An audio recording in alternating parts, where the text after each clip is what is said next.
Welcome to SOULutions, where men come out of the shadows to testify, giving tips in manhood, honor the codes of integrity, and give out real solutions for soul survival.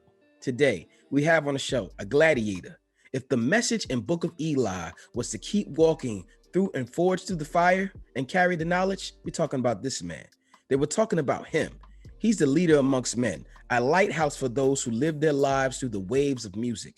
Ladies and gentlemen, rapper, songwriter, producer, award-winning artist, award-winning video, music god, film director, show writer, and a very honest, upfront wisdom and knowledge bearer, Pudgee Tha Phat Bastard.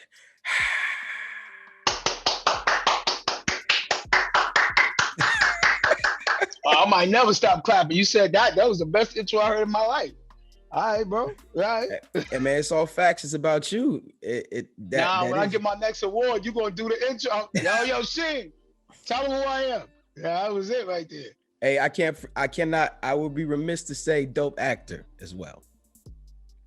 Fire. Singer too. You left out singer, but I'll let you rap. We'll tweak it. We'll tweak it before the Grammys. You good? We'll tweak it for the Grammys. You good. Are you ready to get, how you feeling today, first of all, man? Nah, I feel amazing. I feel blessed. And I know people say that, and I hate to even have to defend a statement because we are independent of other people. But just for people when they listen, I feel blessed because of the many visible tangent blessings that God has shown me. Like, my father had cancer, non-cancer surgeries. He's free and clear of that. I had a lot of people pass away from COVID. And, my kids are well, my parents are well, my sister and her kids are well, my brothers, everybody good. So, the blessings are there and I can see them, touch them and realize them. So I feel blessed. Absolutely. That's a great energy to have. Yeah, I can relate to the energy. You willing stuff to your attention. That's one of the most important things. You can will stuff to you. Even if you're in a bad mood, you're willing bad energy to you, whether you don't know it or not. So control your moments, man. You ready to get this thing started? Oh, I thought we started, yeah. Nah, we didn't start yet. That was just an honest question. How you feeling? Are you ready to drop these gems and answer these questions today? Yeah, man. I mean, I'm ready to talk to another powerful Black brother. If that's what that is, then yeah, I'm doing that. All right, all right, here we go. What person did you meet or see that gave you the drive towards the man you are today? Who or what defined you?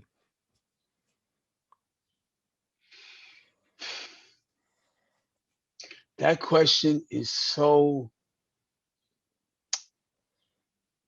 it's such a group of people that forge me and my identity. I can't say one person. I could never put my finger on one person. At any moment I could give those people their accolades or give them their respect for the things that they've contributed. My grandmother, she showed me what unconditional love is, and I'm not sure if I've seen it since then from my parents, but outside of that, my grandmother made me understand what love and respect and listening and understanding and tolerance look like. My other grandmother, she did the same, and not in the same way, but she loved on me in a way that when I looked out into the world, I knew what I was looking for if I was looking for love. But I have a lot of friends, male friends, female friends, that exhibit authentic traits and authentic behaviors and ways of being as human beings that I look to emulate. I adapt some of those ways. If they don't fit me, I still find reverence that I can give to them for the things that I see them do and the way that I see them staying true to who they are. They're not inauthentic. So for me, that's what I think I look for in a person. And it has not been one person. It has been the people that I have chosen to become my foundation and my circle. They exhibit those type of qualities. So it's definitely not one person. We actually are the sum of our experiences, and I love the answer you gave. We all know cream rise to the top, but if you can give me 2 or maybe 3 gems out of that synopsis of people that rose to the top of you that stick with you to this day. Something they taught you, something they spoke. You don't even have to name them. Just give me some tips or gems that we can leave right here for the people listening. Well, I talk about these things a lot, and you've been in my Bipolar Chronicles Clubhouse group, so you hear some of the things I talk about. Some over the top, some very adult and very stoic and stern. But I Come on, stoic. I hear you with the words. Come on, let's go. I love words. Let's get it. Oh, that's nothing. I think that my mom said to me one time, I was finding it, especially in the music industry and other industries like it, I was finding that I was supporting people, and this was early on, 1991.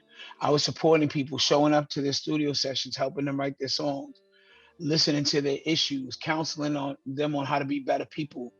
And I found that when I needed those shoulders to lean on, or those listening ears, they weren't present and available for me. And my mother said to me, and it stuck with me, she said, if you're everybody's rock and you continue to be everybody's rock, one day you're going to realize that everybody around you is soft and you don't have a rock to lean on. And from that point, I started to pick, in the words of Erykah Badu, I started to pick my fruits, my friends, like apples, and I found some rotten ones and I got rid of them. And that for me was a big thing. My father taught me martial arts. My father taught me the streets, and my father taught me how to calm the gorilla that lives inside of me, is the best way I could say it. There is an uncontrollable force. I call it the warrior spirit as well, because I realized that the Lord has made some people warriors. I took from what my father said about being a warrior. And when I go forward to help other people, I realize that a lot of people don't want to be complicit when you're supposed to be complicit. They don't want to align themselves with situations that would further the community, the culture, the human experience. And, I tell people, okay, this is a moment let's just make it a protest. This is a moment where we need to protest and stand up for, what we expect and exclaim our expectations so that people can understand where we're at, where we're resonating from, and at least hear those concerns in a way that they may be addressed. And hopefully we can implement some of the things that we want. Many people will cower down in the moment that you're trying to fight for what you think is just and correct, but they will immediately benefit off of someone else being the martyr.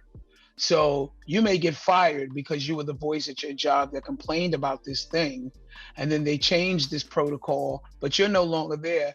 But the people who didn't want to join you and watch you got fired now have an increase in their raise. Now they can take an hour-long break because you explained how a half an hour break in 15 minutes was not fair with the workload and being asked to stay 3 hours over your schedule.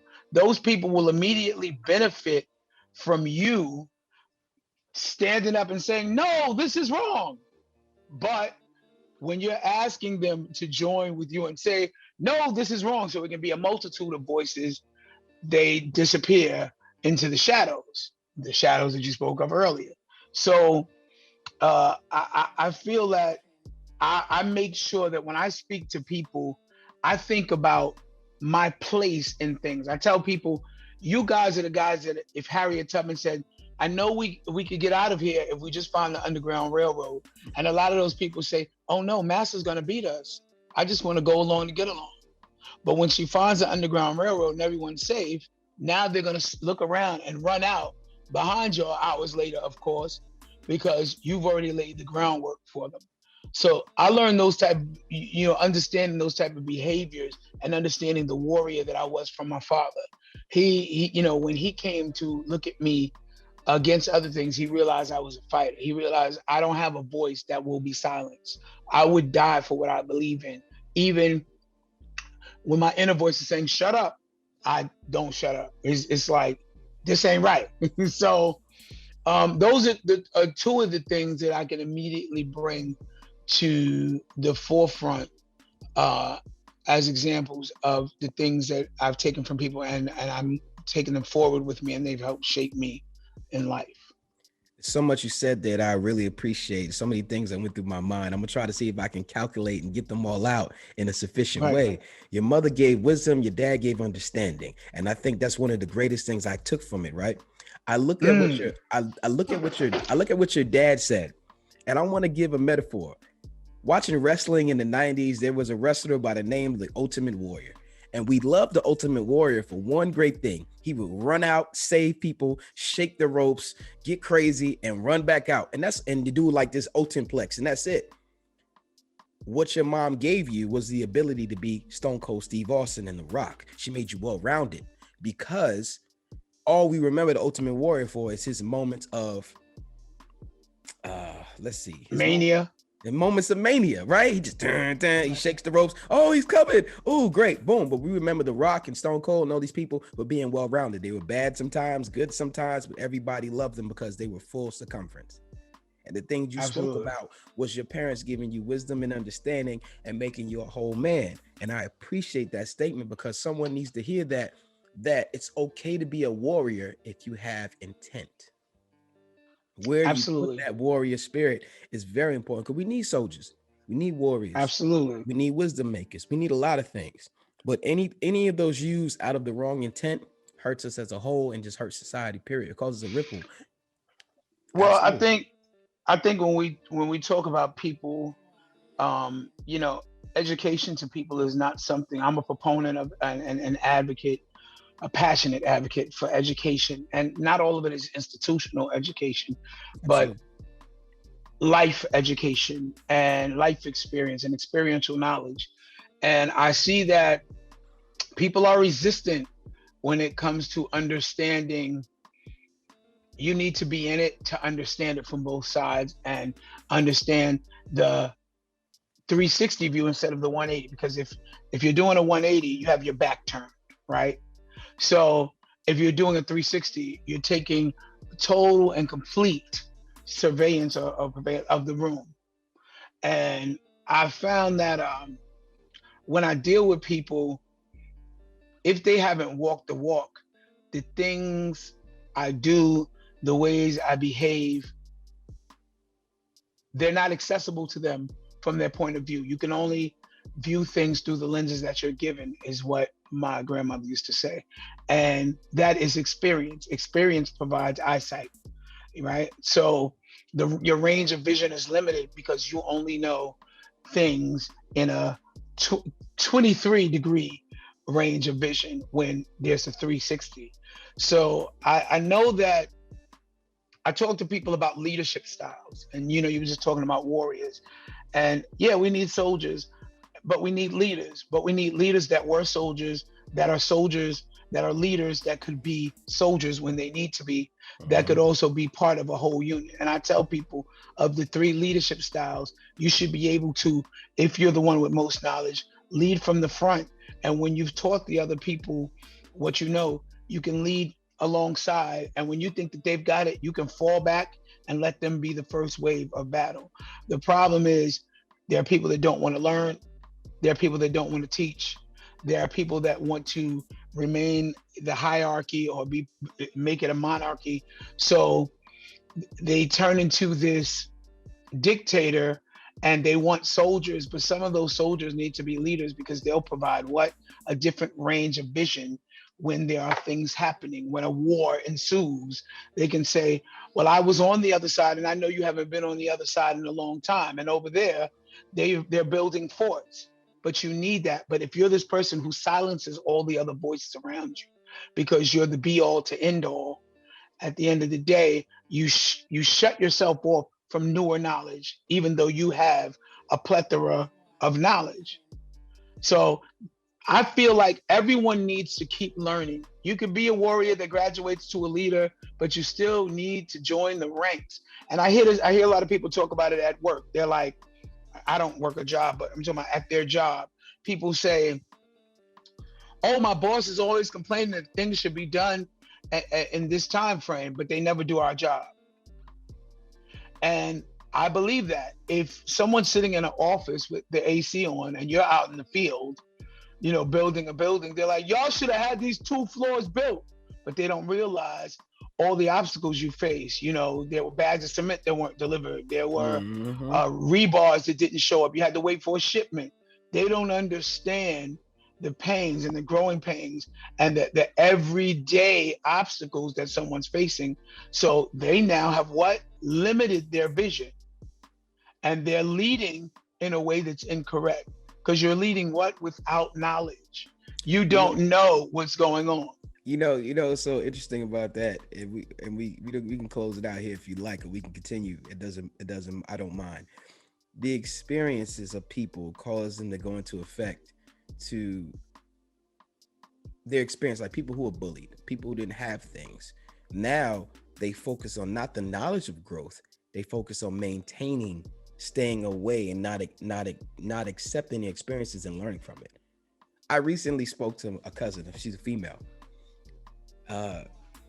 She dates a guy, and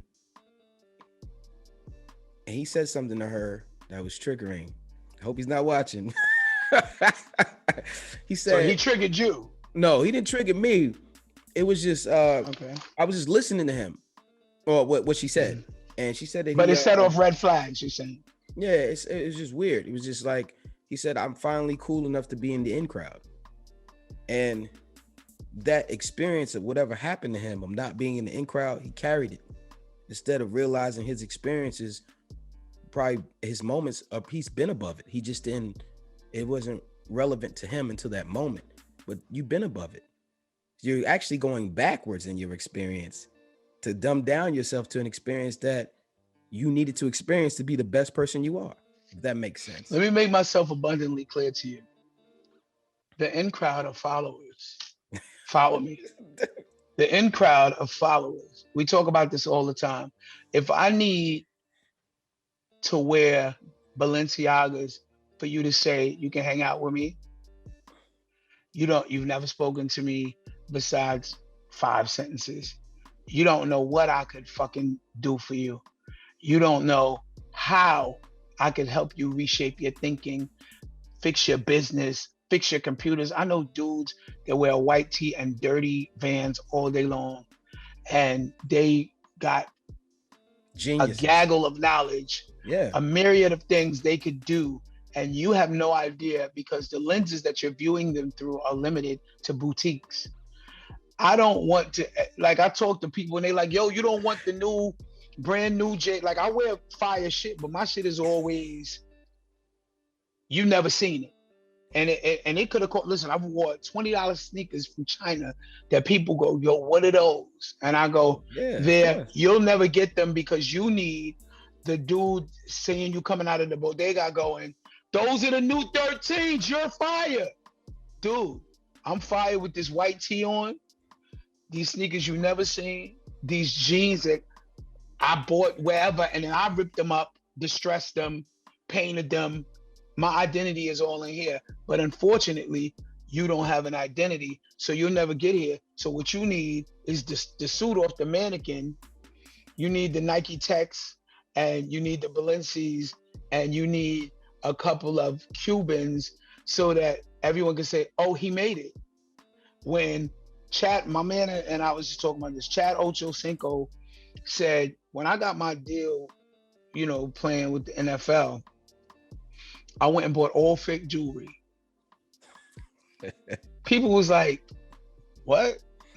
He said, I went and bought all fake jewelry. He said, I'm rich. You know I'm rich. Why am I going out and spending my rich money on something to make you think I'm rich? You know I'm rich. I don't need to do that. I don't need to dress. My homeboys call it dressing for other dudes. I'm not dressing for other dudes. I'm dressing for me, and females like it, and dudes be like, damn, I wish I had a style like you. I never knew it, but I used to be 400 pounds. So when I was that weight, I couldn't dress like y'all could dress because they ain't make that size. So I had to use it the same way you're saying about homeboy. I had to find what was in me that was going to reflect outwardly. So my identity was found in other types of clothes. No, they wasn't what you liked, but when you saw it on me, you said, "Oh, your style is lit." I'm like, little do you know, I probably would rock what you rock, but they don't make that size. It's too much Right. material. So that's what I'm saying. For him, he's elevated past that. So, but he still wants to go put on that suit. You still want to. You don't guess what? What I'm telling you is he found his it, but he's not respecting. You found your it, bro. Yeah, you found it. Got it. But the problem is, you don't know that you're already the thing that they will follow, but you don't believe in it. So neither will they. Ow. You want to believe in them. I tell they like, yo, you don't want these new Jordans? I said, bro. So we could go to a club and I look down and I don't know whose feet is mine. No, I don't want those sneakers. I want something I ain't found. Like, I'm not, listen, you'll never see, if you see me rocking something somebody else got, it was oh, I really needed that hoodie because I liked it. Now, I'm not going to. Or they gave it to me for free. I'm not going to sit here and let you do that. I'm not going to let you know I'm not going to let you do that because we both from New York. Now, you know the thing in the early 90s is that we could not wear what someone else is wearing. So that's a part of it too. Our culture, when we grew up, we wasn't trying to rock what everybody else is rocking. That's a part of it. They lost that. That's gone. They threw that out. Yeah, I'm just saying, you got it still. You still got it. You got the old janitor key. You got the old janitor key to the knowledge. The weight, like you said, I had to find, you said it off rip. I just was amplifying it. No, I appreciate that. God made me find my it. Right. I did not know that's what was happening. And probably like him, I was torturing myself like, damn, I wish I could get that Coca-Cola hoodie they was getting. But they ain't made it. Damn, I wanted that acid wash suit. But when I look back, I never wanted an acid wash suit. Shit's trash. So God had been saving me all along. You are correct. And people got to think about what is he saving you from now, but that's a whole nother conversation. Like, I believe he put me in this chair. I did a lot of things in my life in entertainment that I was trying to get to, but it didn't sit me in front of important people like yourself speaking about manhood. I've always been trying to do that, but I never realized it. So once I accepted that experience and took that knowledge, sat me right here in this chair in front of you today. Nah, but you took ownership of that. That's fire, bro. A lot of people they know what their thing is, but again, they won't fuel that. They go fuel something else. You pouring fuel into a car that's gonna get you where you want to go, and that's valid. I will be honest, for the first time I have a GPS. Before I used to get in cars and just have drive. That wasn't enough. Listen, I feel like you so fire that you might get lost and find it on your own, bro. You might look and be like, oh shit, I'm right here. Absolutely. It is what it is. You know what I mean? Come on. What are we talking about? Do you have a vision board?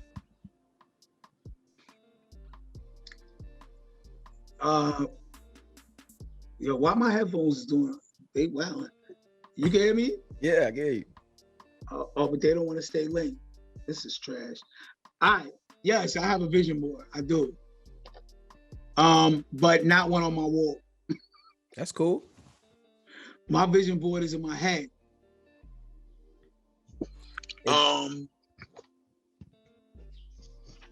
I guess from all the stuff that I am, was, been, did, does. I like that. Everything is a vision to me, man. Everything is a vision. Everything I see is, I want to do that. Okay, I want to do something like that. I'm gonna do that. Okay, that's how I want it. But I want it to be like this, and I just take it with me. I don't have it on a wall somewhere where I wake up and I look at it. It's already there. Well, the new vision board could be in your phone. It could be in your head, as long as you have a vision. Oh, okay. Yeah. So I want to pause the show. I want to pause the show for a second because we have these moments, and I want to tell you that you just gave me a T-shirt, and we need to make money off this T-shirt. I am what I is, does, was, is, whatever you just said. That is a dope T-shirt. Listen in. Don't take our stuff. Who's ever listening? We're gonna put it up and we're gonna make money off of it. But if you can give me two, oh, hold on, I can't hear you. You hear me now? Yeah. Say something. All right. If you can give me, If you can give me 2 apex goals, one that you achieved and one that you're currently chasing right now.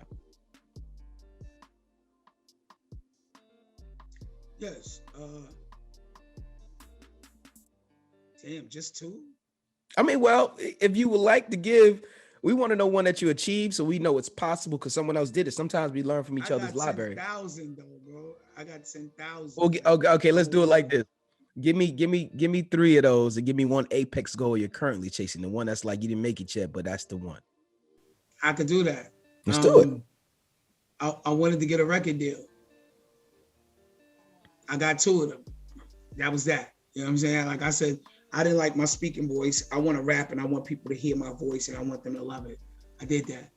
I was 400 pounds. I wanted to lose weight. I lost 90 pounds. I did that.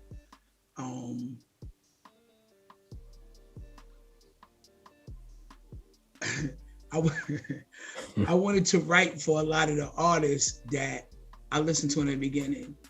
I'm on 5 songs on Rakim's 7 Seal album. My first demo was me rapping like Rakim. I'm on 5 choruses on his 7 Seal album under my government name, Tracy. I'm on that. Nobody knows that. I wrote for Roxanne Shante. Exclusive. I worked with, yeah. So listen, you know, I knew Left Eye in them in the beginning. I wrote 5 songs on her Supernova album. I like goals to me. Listen, again, as much as I'm talking about it now, it's all God. You know, it's all the power of manifestation and the law of attraction.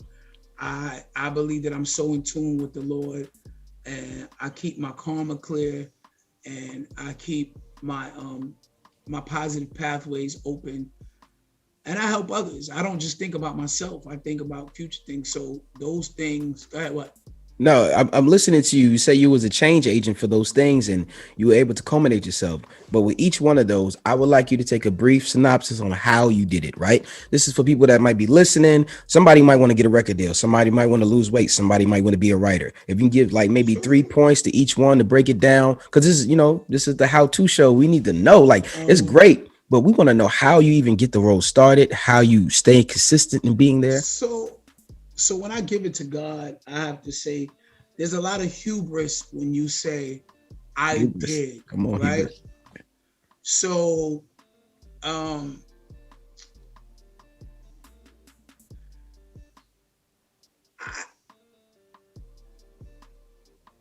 can't sit here and take all the credit because I'm going to tell you, I really believe that I'm a linear thinker. That's just what it is. I'm a linear thinker. When I set myself on a path, I cannot stop until it's done. They call me a taskmaster. I can't stop. I can't sleep. I can't think until it's done. It's going to gnaw at my spirit. I feel like I failed, not God, but I failed using the gifts properly that he gave me. I threw my determination to the wind. So what I could say, if we want to talk about goals, yes, I achieved all those things, but I achieved those things through determination and the belief that God was going to get me there. That's the how. All the other stuff I could say is fluff. It's filler. I could tell you everything that happened. Okay, one day I decided I wanted to lose weight and I was tired of being 400 pounds. I always had a girl. I had the girls that dudes wanted. They always liked me over them. I was like, but he got the basketball player body. He's ready to go. You don't want him? You want me? Why? Why waste your time? He's ready to go. More cake. He's ready to go. I want more cake. And then they got the Jamaican restaurant just opened up. Then I really like, ice cream and cake. You don't really want me because I'm going to continue on this fat path. You sure you want me? All right, fine, no problem. Got to give you what you want. But I never felt like, oh, she's going to pick me until later on. Things would just happen. It was God showing me my worth, even when I was not cognizant of what it was. I was not able to bask in my own glory. And I think that was good.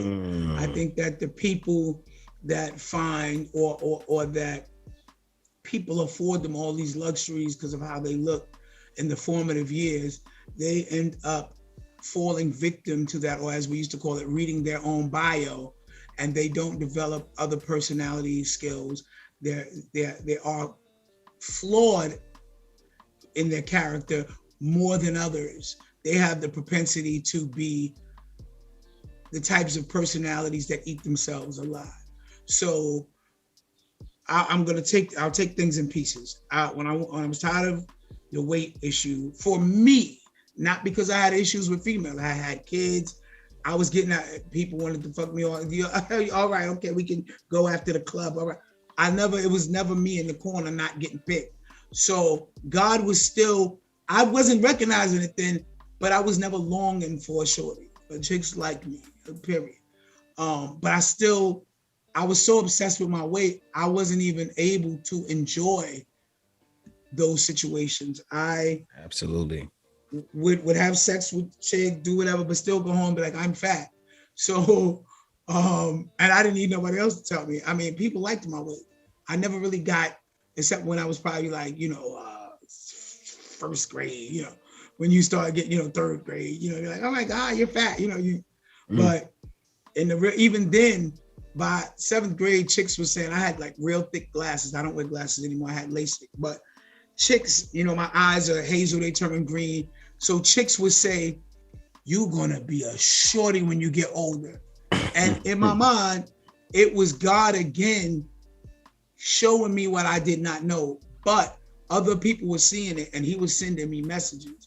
And if you're in tune with the Lord, you're going to receive the message and not discount it as a signal that means nothing. I am a signal receiver. I receive everything. I'm hyper cognizant to the world and to the signs around me. It's just how I work. The frequencies, the spiritual healers have said I have the light. My grandmother, who could not speak any English, she was Puerto Rican, she said I have la luz when I was a child. And there was just something throughout the years, old Jamaican healers I would go see would be like, you have the gift and people want to steal it from you. And I would never get it because I'm just me, we're just us, right? Right. But there was always something. And even now, chicks call it the glimmer. Like my homegirls I hang out with be like, oh God, this chick called me, like, what's up with him? This chick called me, like, what's up with him? She's like, you done glimmered another chick. I'm like, all I said was hello and spoke. So whatever gifts God bestows upon us, we may not be automatically privy to or in tune with, but they exist. Just because it's just like everything else. Just because you don't see the value exists. The value is omnipresent at all times. So my sister had an iPod. This is when the first generation iPod came out. And, I was born with bronchial asthma, undeveloped lungs. So I wheezed till I was like 13. And, I kind of got out of that, but I really still have, even when it gets hot outside, I can't breathe, So she had the iPod and I said, I really want to go jogging. She said, you can take my iPod. I didn't make it 4 blocks jogging. That's how out of shape I was. But something that the Lord sent to inspire me woke me up the next morning and told me to go do those 4 blocks again. I didn't know what I was doing. I did not will it upon myself. I woke up like a zombie and said, get dressed, get the iPod and go jogging. I did 4 blocks and was like, well, I'm the 4-block jogger. I went out the next day and did 4 blocks. And before I knew it, I was doing 5 miles and people around my way were saying, what are you getting ready for? I was like, life, bitch, life. I don't know what you're talking about. So that's how the way. Go ahead. No, I'm gonna let you finish because you got to give us the apex goal that you're currently chasing too. Don't forget that one. But what you said about God and determination is very valuable. And I am a victim. I am a victim of what you said, worrying about my personal self-love over my experiences. And and I'm still dealing with that right now. Like when things, everybody has something they don't like on their body or something they want to work on or something they want to work on tangibly or that's actually omnipresent. Like you said, I have to stop doing that. And I appreciate that, Jim. I have to stop and live in the reverence. Like you were one of the people in DJ Aries, like, why you don't got no pictures up about where you live? right? Because I'm always worried about everything else except basking in what I'm in. And that's evidence right there to what you're talking about. I had no pictures about where I live. Yeah, but that's not evidence. That's sad. Let me tell you something, bro. Let me tell Here you we something. go. Listen, I tell everybody this. My best friend was murdered when I was 23. He was shot 8 times. Then Tupac became one of my best friends. He was killed. Life is not promised. I could go on with the list because we from the hood, right? Mm-hmm. But the important people to me were taken, and I had to recover each time because they were people that fortified me and kept me afloat as a person and validated me and reaffirmed things that I needed, poured things into me that mentally helped me flourish and nurtured the things that were good about me and helped me fortify the things that were not, that could be harmful to me. So I think people do not give themselves a moment. We always hear stop and smell the roses. Tomorrow is not promised. My homeboy one time went home, got into bed with his daughter, his 2 daughters and his wife, and died in his sleep. He was 25. Listen, everything you do, every record deal, every song, every interview, every kiss to your wife, all of that is a moment. But we are so selfish about what we want, what we think we should have, what's bothering us, who got on our nerves, that we can't even take an hour at least out of that day to say, I'm blessed. That's not a thing for me. I can't live under that umbrella. What you think is the umbrella that you live under. If you're okay with that, no problem. Myself, on the other hand, I'm the person that if you're my friend, you're gonna get unsolicited disrespect at any moment.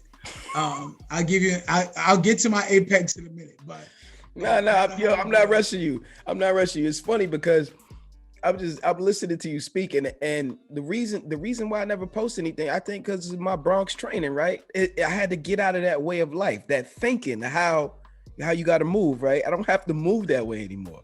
So I had to elevate myself. How old are you? Oh man, I'm 30.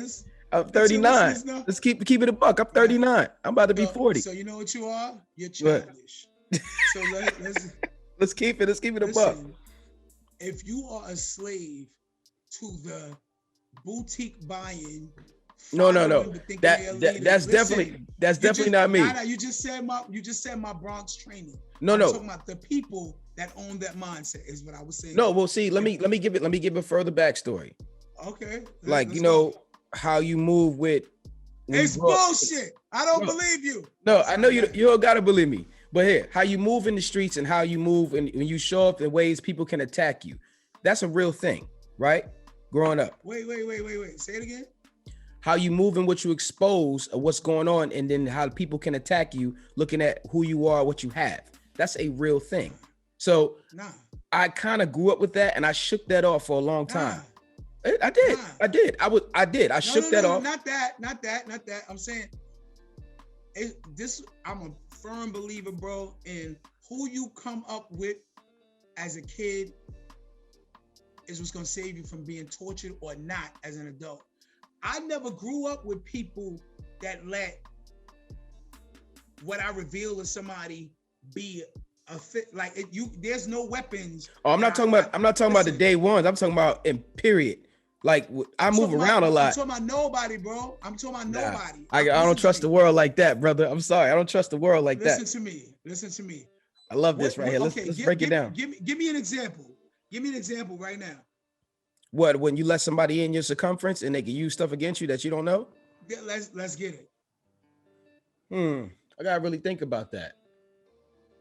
On the first day of Christmas. Oh, and look, listen. No, I'm just keeping the theme music going while you thinking. No, ain't no theme music. I got the theme music playing in the background. So the question to you is, so you have something that people want.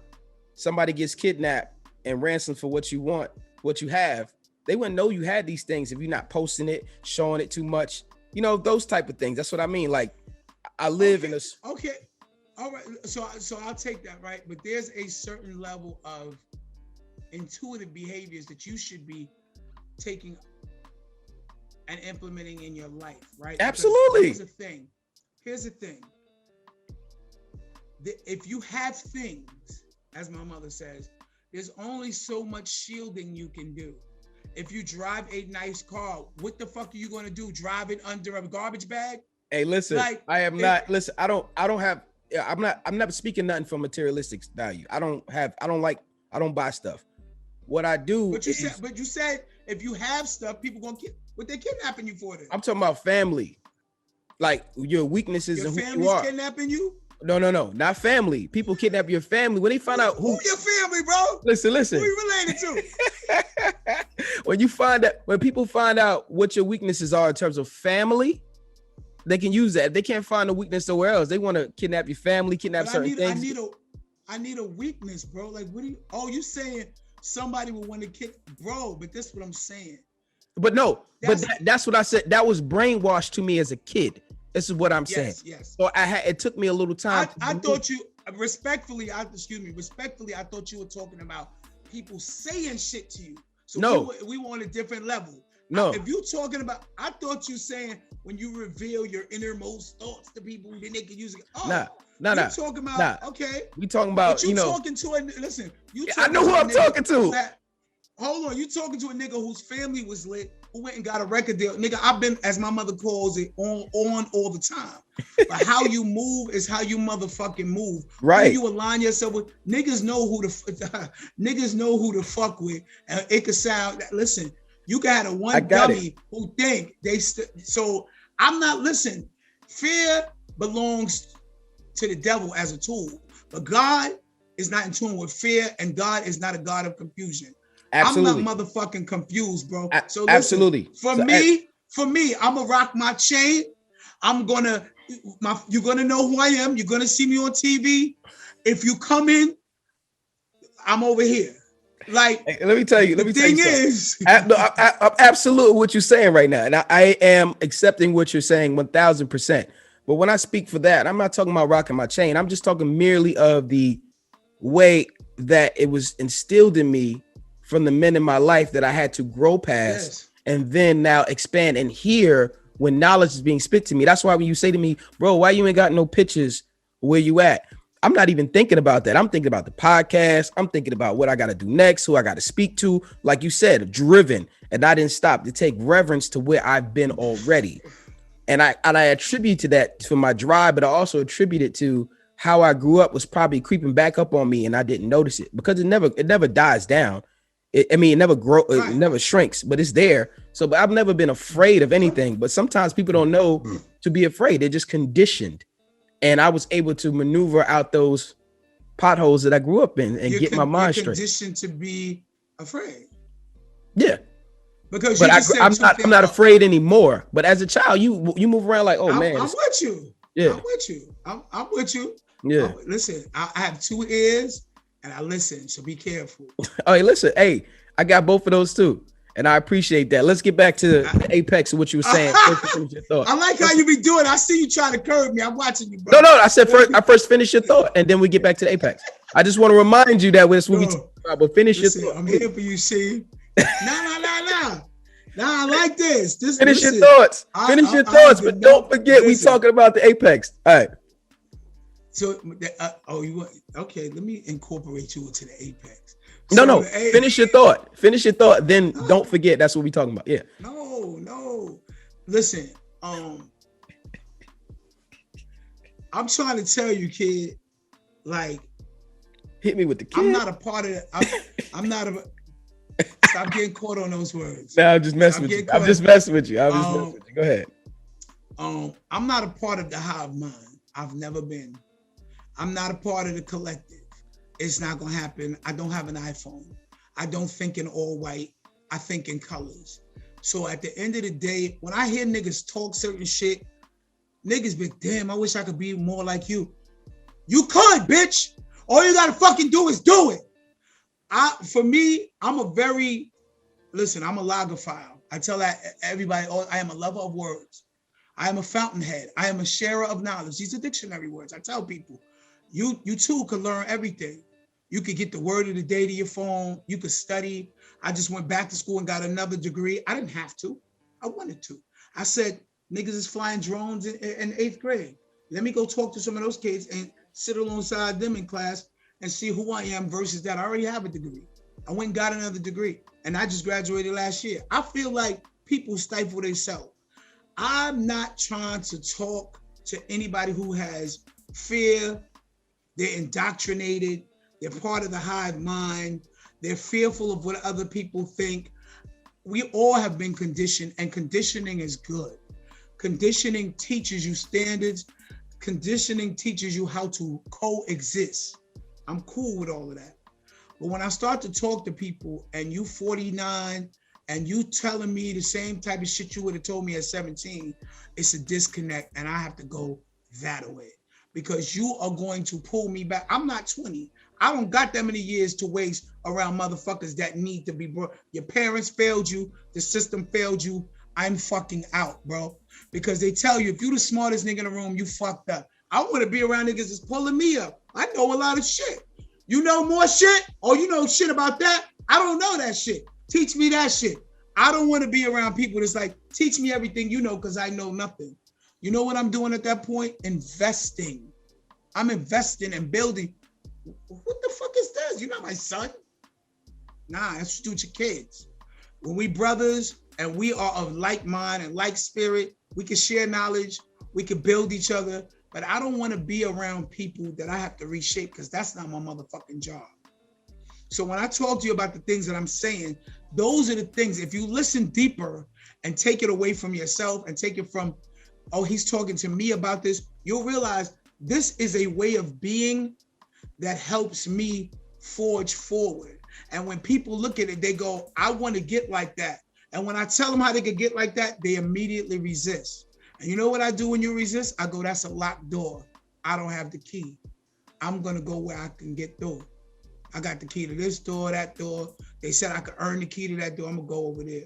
That door's open for me. Fuck you and your locked door. And you don't open it or close it for information to come in and out. Please kill yourself. All right. So back to my apex now. What we talking about is things like that. My apex is to help people expand their vision. And anything I do, you'll hear me say, this is not about me. This is about other people. It's a thing. I'll give you an example. I live my life like this. And my apex is to continue being this person until I dissipate, dissolve, or return to whatever antimatter that I was before I got here. This guy. It's just a fact. Like fact. Like, I'm listening. I'm a luminary. I'm a visionary. It is what it is. I went to the post office. Mail wasn't being delivered to my crib. The motherfucker was pressing a button saying he rang the door. I have a 4-family house. It's only myself and my sister, my niece is here. There's no way you could have rang a bell, came to the door with all the cameras, and nobody saw you. You did not get out your car. You did not walk up to the crib. You're not delivering my fucking mail. When I went to the post office, before they could even think this is about me, this is about a neighborhood thing. This is elderly people in this neighborhood. This dude is doing this. I said, before you got this job, bitch, you prayed for this job, I'm sure. Your baby mother told you broke. Lord, please let me get that post office job. I'm broke. They're going to take my license away. I got to pay for these kids. You got your fucking job and you're not delivering the mail, you scumbag. Deliver the fucking mail. It's not about me. It's about people because the future is built on now. I see this happening to other people. So when I went there, the manager came out and said, wow, I've never seen anybody feel as passionate and care about other people not getting their mail. I said, it's not just about me. I said, because if you fix it for me, that's prejudicial. I came in, I'm the squeaky wheel, you gave me the oil. Other people gonna come in here and have issues. And when I talk to other people, they say, oh, they be coming here having the police have to come in because niggas be flipping. But he said, you the first person that said blah, blah, blah. When I was at school, I'm talking to the chick. I said, yeah, can I, I need this such and such schedule to prove that I was here. Oh, they said, they never gonna make nothing like that. I said, who asked you? Who asked you? I'm talking to this Indian lady right here. You got a mouthful of food. I shouldn't know you having stewed beef for fucking lunch, bitch. Close your fucking mouth. I'm talking to her.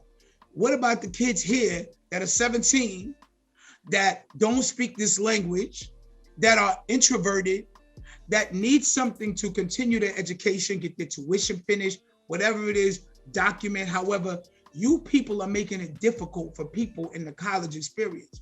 So as soon as I went to the dean and I said that to him, that nigga was like, yo, you changing the face of the school. He was like, the fact that you said, I said, of course, you're ruining the college experience for people, because when they come to ask for something, they immediately get shut down by somebody who is having a face-to-face with you and not the issue. Bitch, the issue is people need this facilitated. Do you have a way for that to happen so the next motherfucker that come behind me don't have to fucking black on you or drop out of school because they feel like they're not being helped? So me, that's me. My apex goal is to continue helping motherfuckers with their music, in the gym, in the world, giving the knowledge that I have to someone else so that they can be this person, so that they don't have to say, I'm fat, nobody likes me. I'm like, but all the girls like you just need to lose weight. This is a you thing. I have an experience. The Bible says you can't testify if you don't have a testimony. I have a testimony. I just want to share it. I want to help people be better. If you can't be better from listening to my experience, maybe somewhere else along the line, something will be triggered. Maybe the seed will pop up later. But me, I immediately jump into action. That's who I am. If I see something, I say something. That's my apex. That's what I want to accomplish. Warrior spirit with intent is exactly what you just told me. Everything that you've been culminating, you put the wisdom and the knowledge and the understanding together and you apply it. I love what you say about circumference challenging and not making it about you. That's a hell of a gem.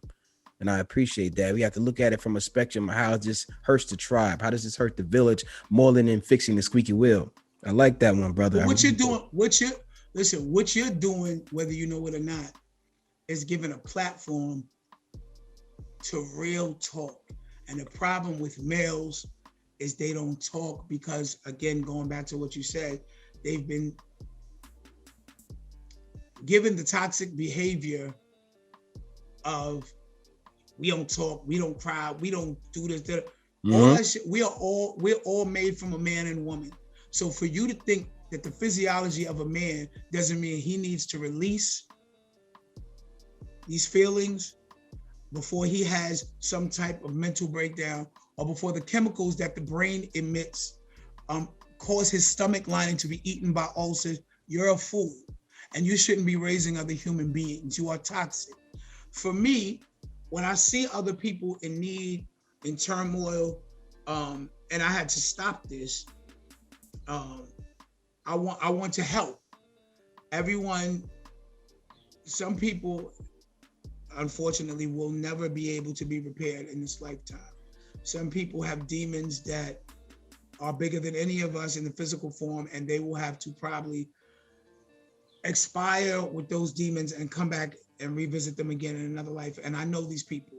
Or some people are very comfortable where they're at and they like living there because they understand the rules of their demon nature or where they're at, right? They like, oh, I know this, I'm not going to change. Like, even though how much you can show them the light or open the door for them or show them how to mold their own key, they don't want it because they found the nuances of being in that fire. Absolutely. When I look at you, when I look at you and I look at you being from the Bronx, like myself, I'm from Harlem and then moved to the Bronx when I was 8 years old. Yeah. So my parents moved me to the Bronx. I see somebody from the same background, from the same understanding of street bravado, machismo, how you should behave in the streets, the culture of the streets and the culture of males.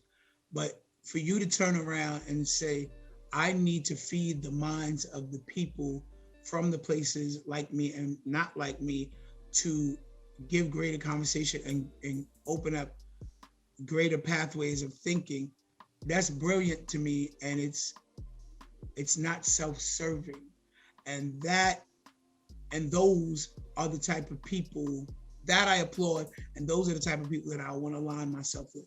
A Jamaican man said to me the other day, you know, men don't talk to each other. Have you had your prostate checked? And you know, I'm in the middle of the street, and I'm like, I just wanted a sandwich. I did not, yeah. All right, but thank you. He's like, no, wait, seriously. men are dying from prostate health and Number prostate one thing. cancer. Yeah. And yeah, and after 40, everyone will get something. You'll get an enlarged prostate. You may get cancer. It needs to be checked. Have you had a prostate exam? And I was like, I just wanted oil and vinegar on the sandwich and some extra cheese. And I was like, okay, no, you're right. But you have to realize, you have to realize that it's going to take and I made that point like that because most people are going to, it's a little off-putting. Well, to speak about what you said about God inserting thought process in you till you recognize it.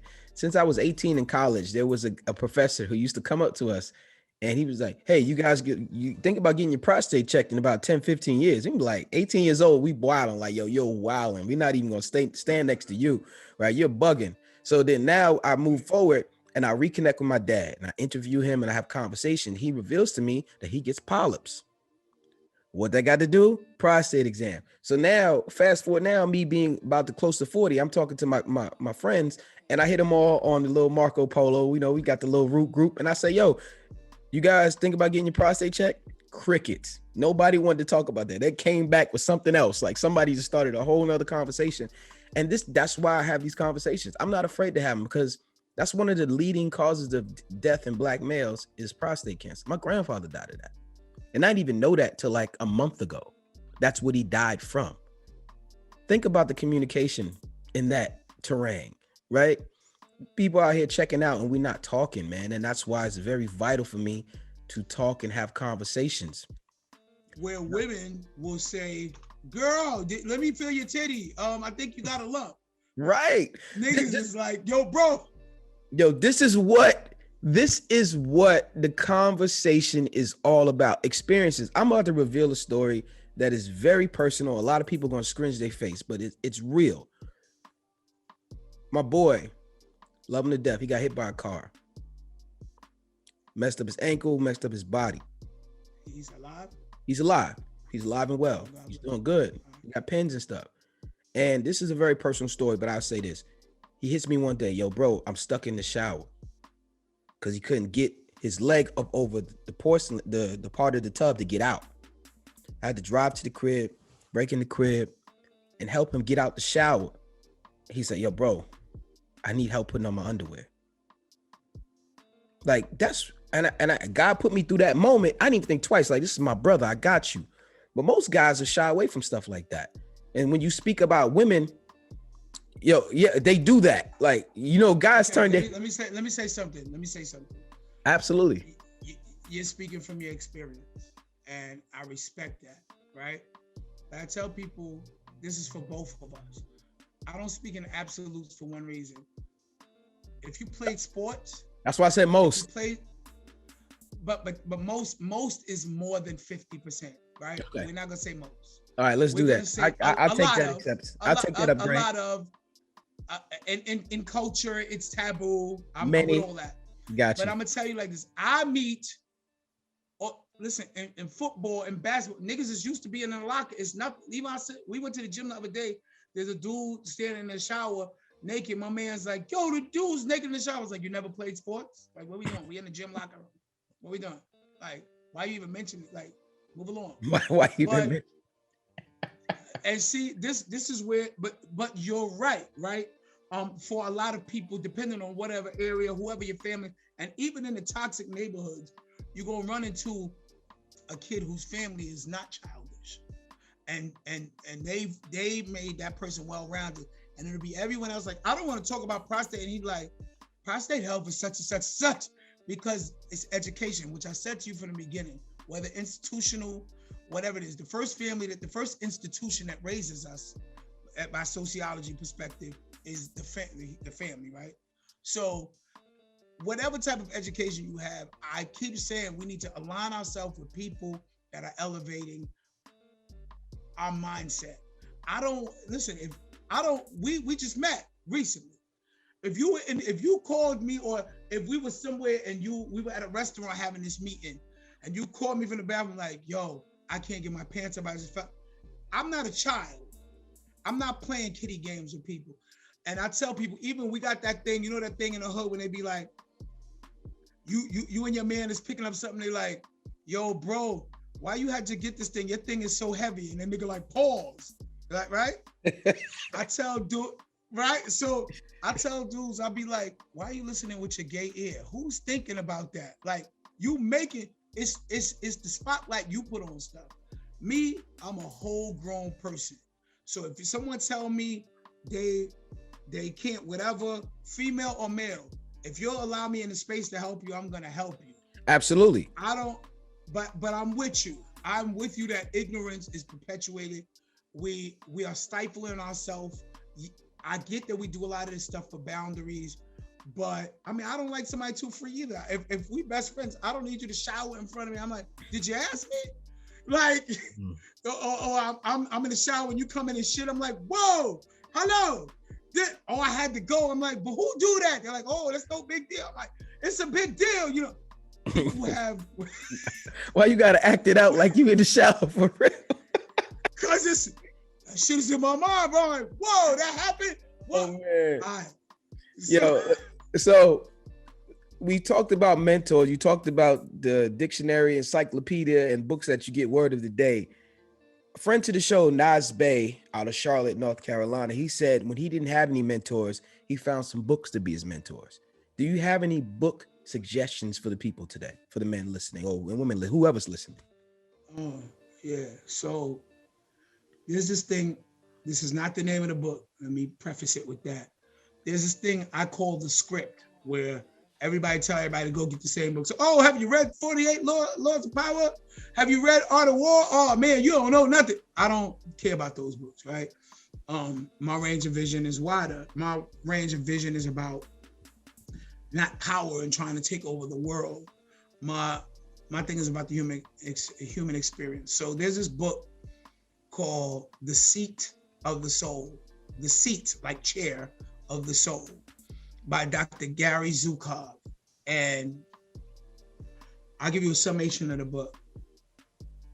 The book explains the natural order of things, the natural progression of life, and the need for things, for other things to be invented, flourish, be refined. I know this is going to spoil the book, but the first few pages, which polarized me and kept me wanting to read the book, is a woman's in the street with her child gets hit by a car. The book explains that you shouldn't cry for the mother or the child being lost. It's a natural human instinct, but the book, it goes on to explain that in God's plan, which you may never get to see because you're taking what I call the snapshot of events, right? A lady's baby just got hit by a car, that's fucked up. But you don't realize 2 years later, she's gonna have a baby that's going to be something special that God does not want her to be laxed or reckless with. God wants her to protect this child. So she's being forged to be the mother that she should be when the baby that is going to make it to full adult life appears. Another example I give you is not in the book, but when I started to have classes that spoke about this, because I presented it to my teacher and my teacher made it part of the syllabus because the book was so ill. The Amber Alert laws, right? If children were not kidnapped and from families or whatever, we wouldn't have any Amber Alerts. So there is no change without tragedy in this society we're in. You could say, yo, this corner, I see people having mad car crashes. Y'all need to put a stoplight here. No one puts a stoplight. Yo, this corner, y'all should put a stoplight. Somebody else had an accident. A 2-year-old gets killed. You know what gets put up next week? A stoplight. So the book goes on to explain how the soul is shaped, fed, and manifests itself through instances. And that's a book that's very powerful. You got to have a brain to read it. It's not super wordy. It's not obtuse reading, or he hasn't obfuscated the writing, but it's definitely something that you need to sit on the beach and think really deeply about what you're reading and try to apply it to your life. It sounds like this book also offers this like really pedantic lifestyle, this real deep lifestyle of detail that helps you get to the intricate positions in your mind to understand what evolution looks like. I'm gonna try this book out, brother. I'd never heard of this book before, and I'm happy that you gave a wide vision range of collection of books, like a book like that, for us to really go off into. Now, we talked about what you learned from your parents and your grandmother. We talked about your friends in succession that have since passed that you learned from. You talked about you being a full adult around here, putting on capes and saving people and knowing not to save people, being in the right rooms where you're not the smartest person in the room. All of that in totality, I asked you one question, Pudgee. What did you sacrifice?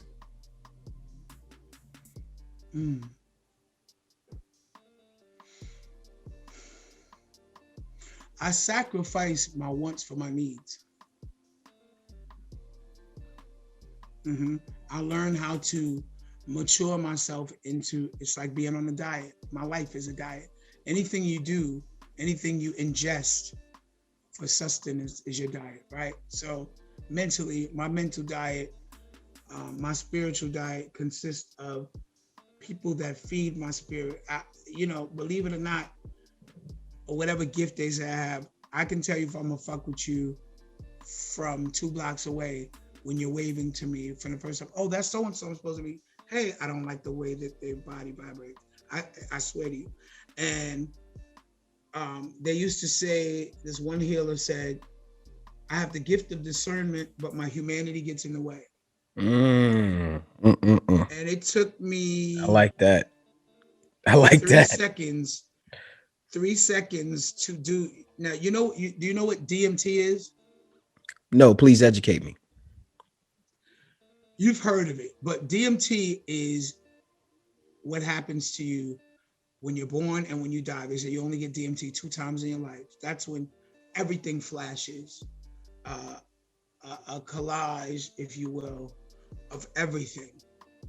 They say that there's a couple of drugs, ayahuasca and things of that sort, and it's this other African root that they're pushing now, that if you ingest it, even a small portion, you start to have this psychedelic trip where everything that you are not predisposed to and that is not accessible right now. You know how you're like, I don't got a good memory for something. The moment you take that, all those things come rushing in like a tidal wave. So all your traumas, you're gonna see everything. I can't stress to you enough how important it is to be with people and be on a diet that feeds your pineal gland. You don't want to cloud, I hate to go this deep, but your chakras and get yourself out of alignment. Go because deeper. You want me to go deeper? Yeah. Listen, brother, I am privy to this talk. I love this talk. I don't get to have it often here on this show or in life. Let's have it. I know you can elevate me through this, and I know you're going to elevate someone else to even have this cognizance in their brain. Let's go. Hyped. So if you aspire to be a higher level being, I hate trendy words. They drive me crazy. I hate frequency, vibrating at a low. There are actual things here in the show. Good.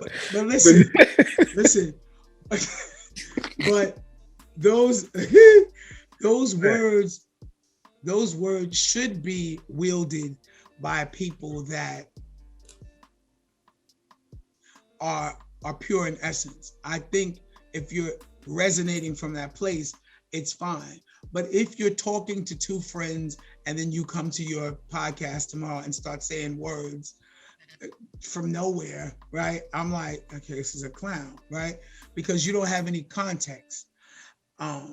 Myself, on the other hand, and other people like me, like to delve deeper into the things that they iterate. So that if you reiterate them, I've given you context and I don't have all the answers, and things are being explained further every day, explored deeper. But what I will do is set you on a path with some knowledge, the same way I did with the book. I will give you a summation. I will give it to you from my experience. And what's great about it is you'll go, if you care, educate yourself, come back to me, and we'll have what's called a scholarly conversation. I enjoy that because you may expound or expand what I already know to be and add color to it and make it more dynamic for me, and maybe even reignite a passion for me to delve deeper into it and refresh or restore the idea of it for me. So when we talk about frequencies, you know, I see people laugh at people when they see people with the tuning fork or with the bowls or with crystals, and they think of it as kook things. Now, I don't do these things, so, but I'm well versed. When there are people who've been healed by the frequencies of a tuning fork. If you listen to 88.8 kilohertz, those frequencies help you manifest things that you want, right? They help you realize the things that you feel inside and put them in a place of realization, put them in a place where it's like a place of clarity where your prayers are now really reaching wherever you want or landing where you want them to land. It's so funny that people are so blind to the things around them that half of those frequencies end up in movies you watch and you don't even know that someone has placed 88 kilohertz frequency, a 33.3 frequency in a film, and you're watching it and you just hear this, oh, the background music isn't that great, but you don't even realize they're sending you subliminal messages, and you, whether you know it or not, are ingesting a message. I feel that so much of our population, so much of our community, so many factions, so many diasporas, so many subcultures are resolute in ignorance. You are like, I know what I know and that's it. And I'm like, yeah, but you knew that in 1992. You know, they got a whole new way of, all right, forget it. So I don't want to deal with somebody that there's a brick wall there. Things change. I don't know everything. I know what I know. And when I know it, I know it. You can't contest me. I revisit it. I look at other scholarly documents and say, okay, these journals say this versus this. So I'll know both sides of the argument. I'll know the four sides of the argument. I believe that people don't take enough time to make themselves a whole person so that they can have a whole conversation. And when I get around people, I end up being the person that's taking people to task because they're giving you 15% of a story that they heard from two friends at Starbucks, and they're coming wanting to add something of value when really you reading from the script, bro. This is not something you authored yourself. You're not even putting a spin on it. I heard the same trash iterated from 5 other people. You are now just an actor playing a part. I'm begging everyone else to know something that adds value to our circle. I watched several movies, and you've seen movies like this. It'll be 5 kids, and they get trapped somewhere. All of a sudden, one kid is amazing at physics. One kid knows history. One kid is great in the woods. One kid is good with a gun, and the motherfuckers get out of whatever trap they in. It's not because one motherfucker was lit. It's because everybody who knew what they knew what they knew. I feel like a lot of times I'm around people and y'all know anything? Y'all don't know anything? All right, you just want me to save us. All right, you know anything? You know? Okay, we're gonna die. Like, bro, I just want to surround myself with people that are doing things like what you, like when I think of you, right? I tell people, be known for something. When I go Sheen, I say, damn, he's having solutions for Black men conversation. He's adding value to the perspective of young men. And for the person who is so shy and they're in a toxic family of hypermasculine men who they can't ask these questions to, but they can click on Sheen's podcast and go, oh shit, okay, I have the answer.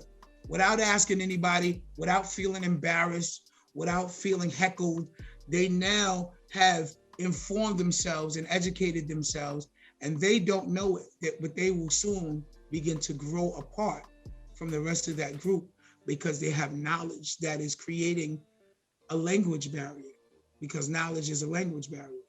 That is definitely one of the reasons why I started the show.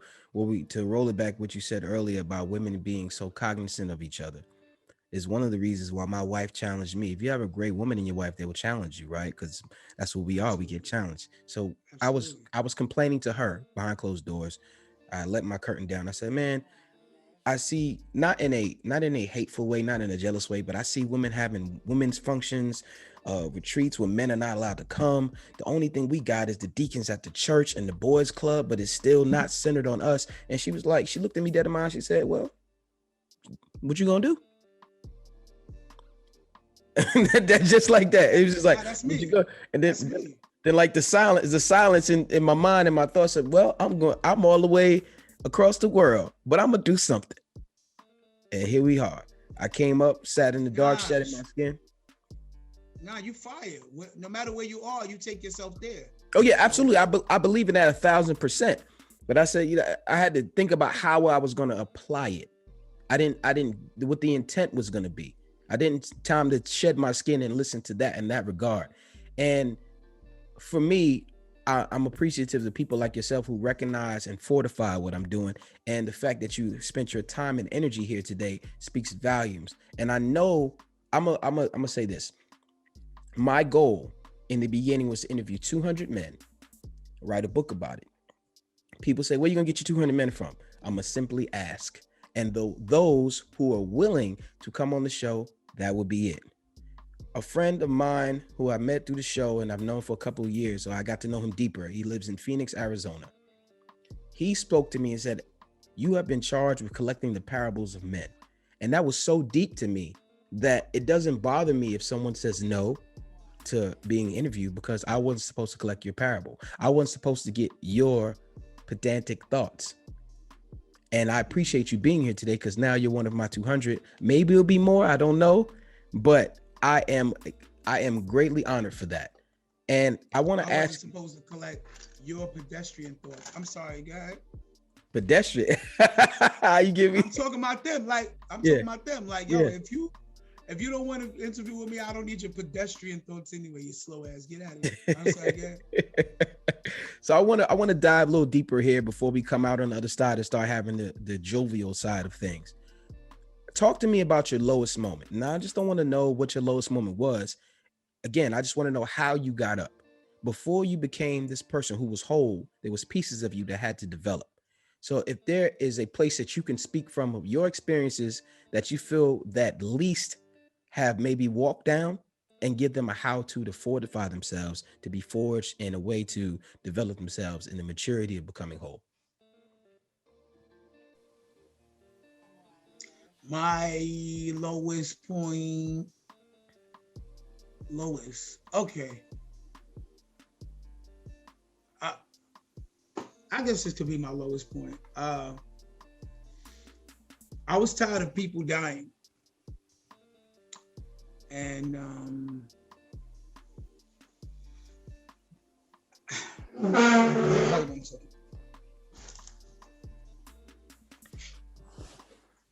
Can you see this picture? Yeah, it's you and Pac, or you and L. Who's that? Yes, that's me and Tupac, right? Yeah, come closer. Yeah, I know my Pac keeps disappearing. Where are you, Pac? You know what? Don't even worry about that. Take a picture of it to me and send it to me, and I'll put it in the post edit. All right, so talk as if you have the picture in your hand right now, and then as if, and I'll edit it like that. Don't worry about it. All right, so you see this picture of Pac and myself. It represents part or the beginning of my lowest point. Pac, when my man Kenny from the IBM Dancers, they was in EPMD video, they danced for everybody. He was murdered. That was my best friend, Kenny, aka Polo, Kenneth Pollard. Shout out to his family. When he was murdered, I was no longer myself. A part of me was gone. This is a person that, I don't want to make this a Vlad interview, but when there was beef, he showed up with things, and he and yes, right. So yeah, so yo, we not trying to be any of that. So right, yeah. So but this is a person that repped me in the streets. You feel me? Absolutely. So if there was a problem, he was there. I mean, I just gotta keep it filthy. Yeah. And it's definitely part of my support system. So when he passed, I felt like I was ripped in half. Like, this is who I complained to. This is who told me, yo, you better than everybody. Yo, your rhymes is crazy. Yo, hurry the fuck and get a deal. Yo, we gonna kill it. All of that. That was my best friend. And when he died, I was like invisible to myself, not to people, but I was like a zombie. And then I started writing rhymes again. And my man introduced me to Pac. Pac was not Tupac as you know him. He was a dancer. Digital Underground was just starting to get on. And we became close because I did this demo that he heard from my man Stretch from Live Squad. He wanted to meet me off the demo. We were just regular niggas. As soon as I met him, he ran up to me, he hugged me. He was like, oh my God, that song is crazy. That's my favorite song. From then on, we was like that.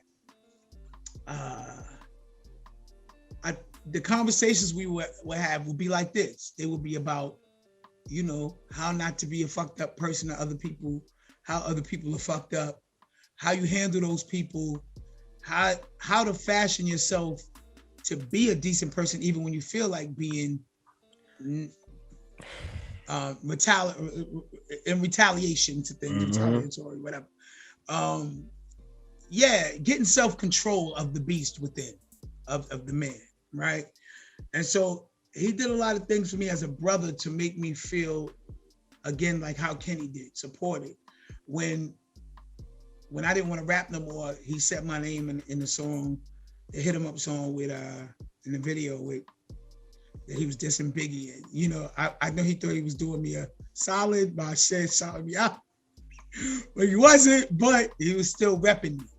So radio shows, he would always say it was what a friendship should be. So when he got killed, it echoed what happened with Kenny, and I was pretty much like, nah, yo, I love the streets, but this ain't it.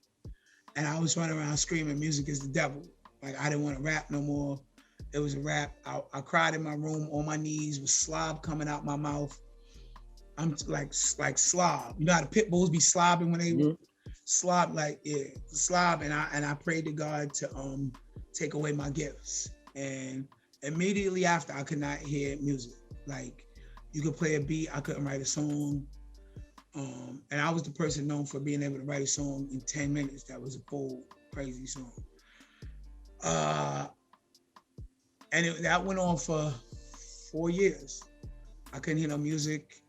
I did get to just listen to other people make music and enjoy music in a pure sense again, where I wasn't thinking about what I would have did on this song or how I want to do a song with them, or I need to go home and write. It was just music happening. Like, oh, that's nice.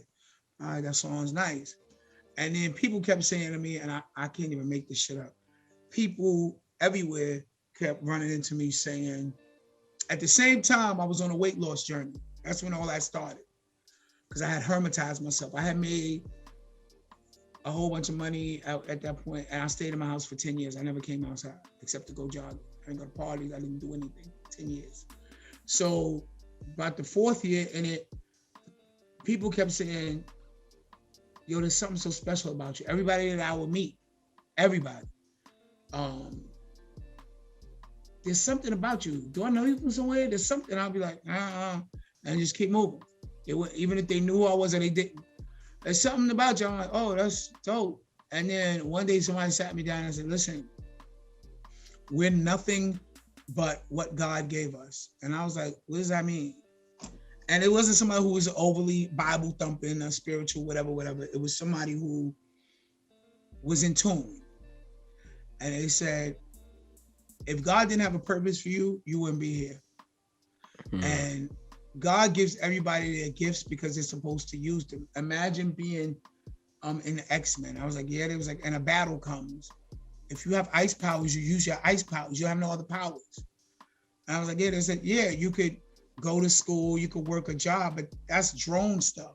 But what God made you, that made you independent and individualistic and separate from everyone else, that they don't have that, that's what you're supposed to do. I was like, okay, that sounds nice. And then I'll talk to other people and they're like, yo, bro, I don't know what you're doing, but you're killing your spirit. I was like, oh, that's nice. And I don't know, one day something clicked and I got on my knees crying again. And I was hysterical, like uncontrollable. Like even talking right now, it's like,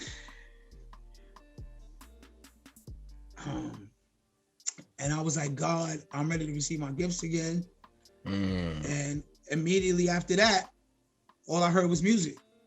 And probably like 2 months later, my man called me and said, Rakim wants you on his album. And I was like, I'm not really ready to do music. But something in me said, you know, you made your first demo trying to rap like Rakim. And this is God doing a cathartic thing for you after you just asked God to show back up. And I was like, this is me talking to myself. And so I did it. And then Rakim asked me to come perform the songs with him. And I was like, yo, God, why are you playing games? Like, it was just supposed to be some songs on the album. So I took that as another sign, and then I jumped back into it. My lowest moment was after Pac died and me not wanting to do music. And though I've shortened it, truncated it, compressed it, it was a long sabbatical. It was a long walk through Egypt before I could catch up to myself. I had on no socks, no shoes. I was in the blistering heat, walking for years by myself with no water. And at one point, I came up to a reflection of myself in the water, and it jumped back into my body, and I came back to life. You know, I want to thank you for sharing that, and that was very deep. What you said about the long walk through Egypt, don't let that go over your head, people. Do your research. But I will say this. What I got from all of that, and correct me if I'm wrong, is that through your whole time, through the forge that you went through, your communication with God never changed. Whatever you asked for, he gave you. And the fact that your communication still landed is the real gift. You're doing too much right now. I'm sorry, man. I'm with you. I'm here. I'm feeling it. I feel it. Like, the communication is real. Bro, it was, listen, I connected with your energy when we first spoke. I'm going to just tell you that I'm not a game. Like, when people meet me, I'm a big personality. I'm not having it. I'm going to speak my piece. I hear other people, I receive, but my message, you're not going to leave without my message all over you. Like, I don't get a deaf ear, right? But when I meet somebody like you, and just the fact that whatever chord you just struck, like, I'm not emotional like that. You know, I'm emotional. I'm a human being, right? But I don't break down and cry. Even when people die, I'd be like, the Lord, call them home. May everyone heal. But when I think about other people, and I think about the people that don't come out of the fog, and the other people that don't find their other half or the missing piece of themselves in the water that jumps back into them, it's still painful for me, because I know that I felt like a cadaver. I felt like an empty husk of a person. I can only liken it to when people are heavily medicated and they're a shadow of their former self, and you talk to them and they're just like, I had no passion for life. I didn't care about anything. I can't ever remember any TV shows or movies I enjoyed. I can't remember. Nah, it's a blur. And listen, everybody you can't testify if you don't have a testimony. but everybody has their crossing. Everybody has to come through the trials. Everybody has to come out on the other side of the fire. And it's who you come out on the other side of the fire as that defines who you are. It's not what you go through. It's not how long you go through it. It's what do you do when you're standing here and all that's happened and you look back at it, do you say, those were my trials and here I am?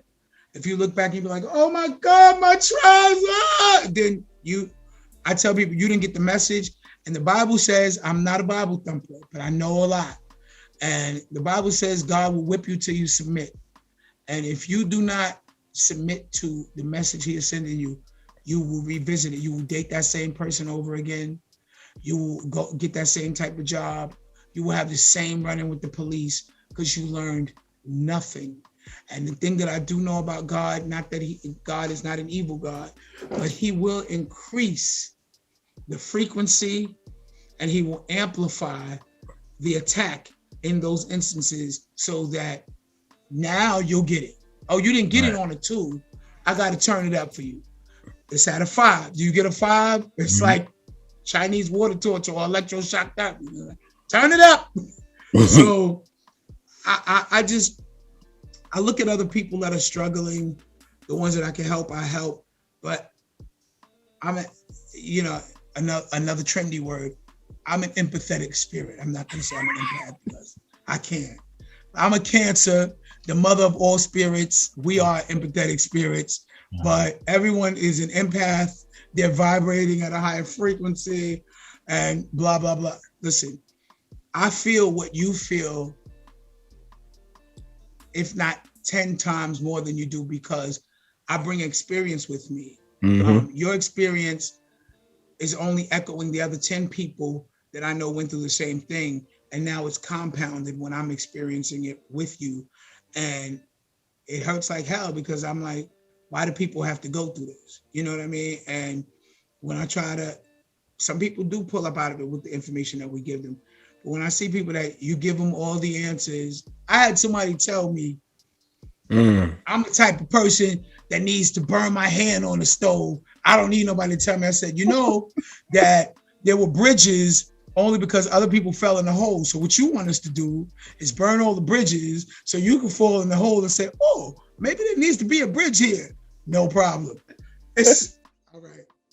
I'm gonna get off my soapbox. No, this is great. This is great. Let me tell you something real quick. First of all, how much time you got? Because we only about 6 questions in. I love in the show. Do you got a little bit more time? Respectfully. Let me see what my if it's lock-in time. Yo, CO. Nah, I'm good. All right, just making sure. So respectfully, one of the questions I have you're not going to acknowledge that I just checked in with a CO? Nah, because that could be anything with inside your diaspora. I'm not going to judge your situation. That's your situation. I know we sitting here right now. Okay, to everybody watching this, I am not in here with a CO. That's it. That's it. This motherfucker said, listen, I don't know. Yeah, you know what I'm saying? Anything can happen in the feds. You're right, my bad. Nah, I should have just said.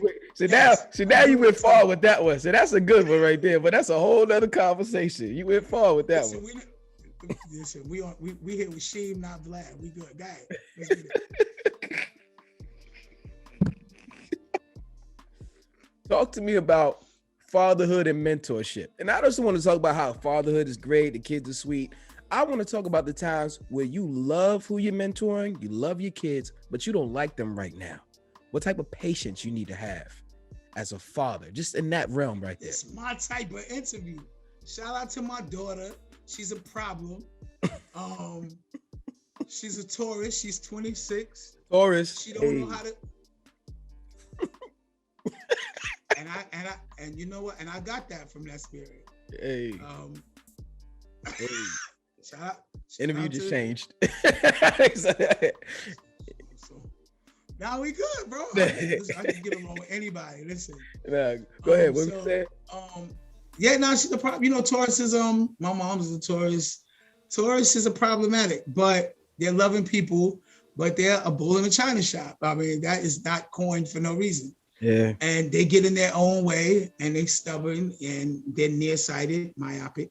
And but this isn't a horoscope show, right? So My daughter, she's a Taurus, and and she's a female, and it's been difficult to navigate her personality. I'll give you an instance.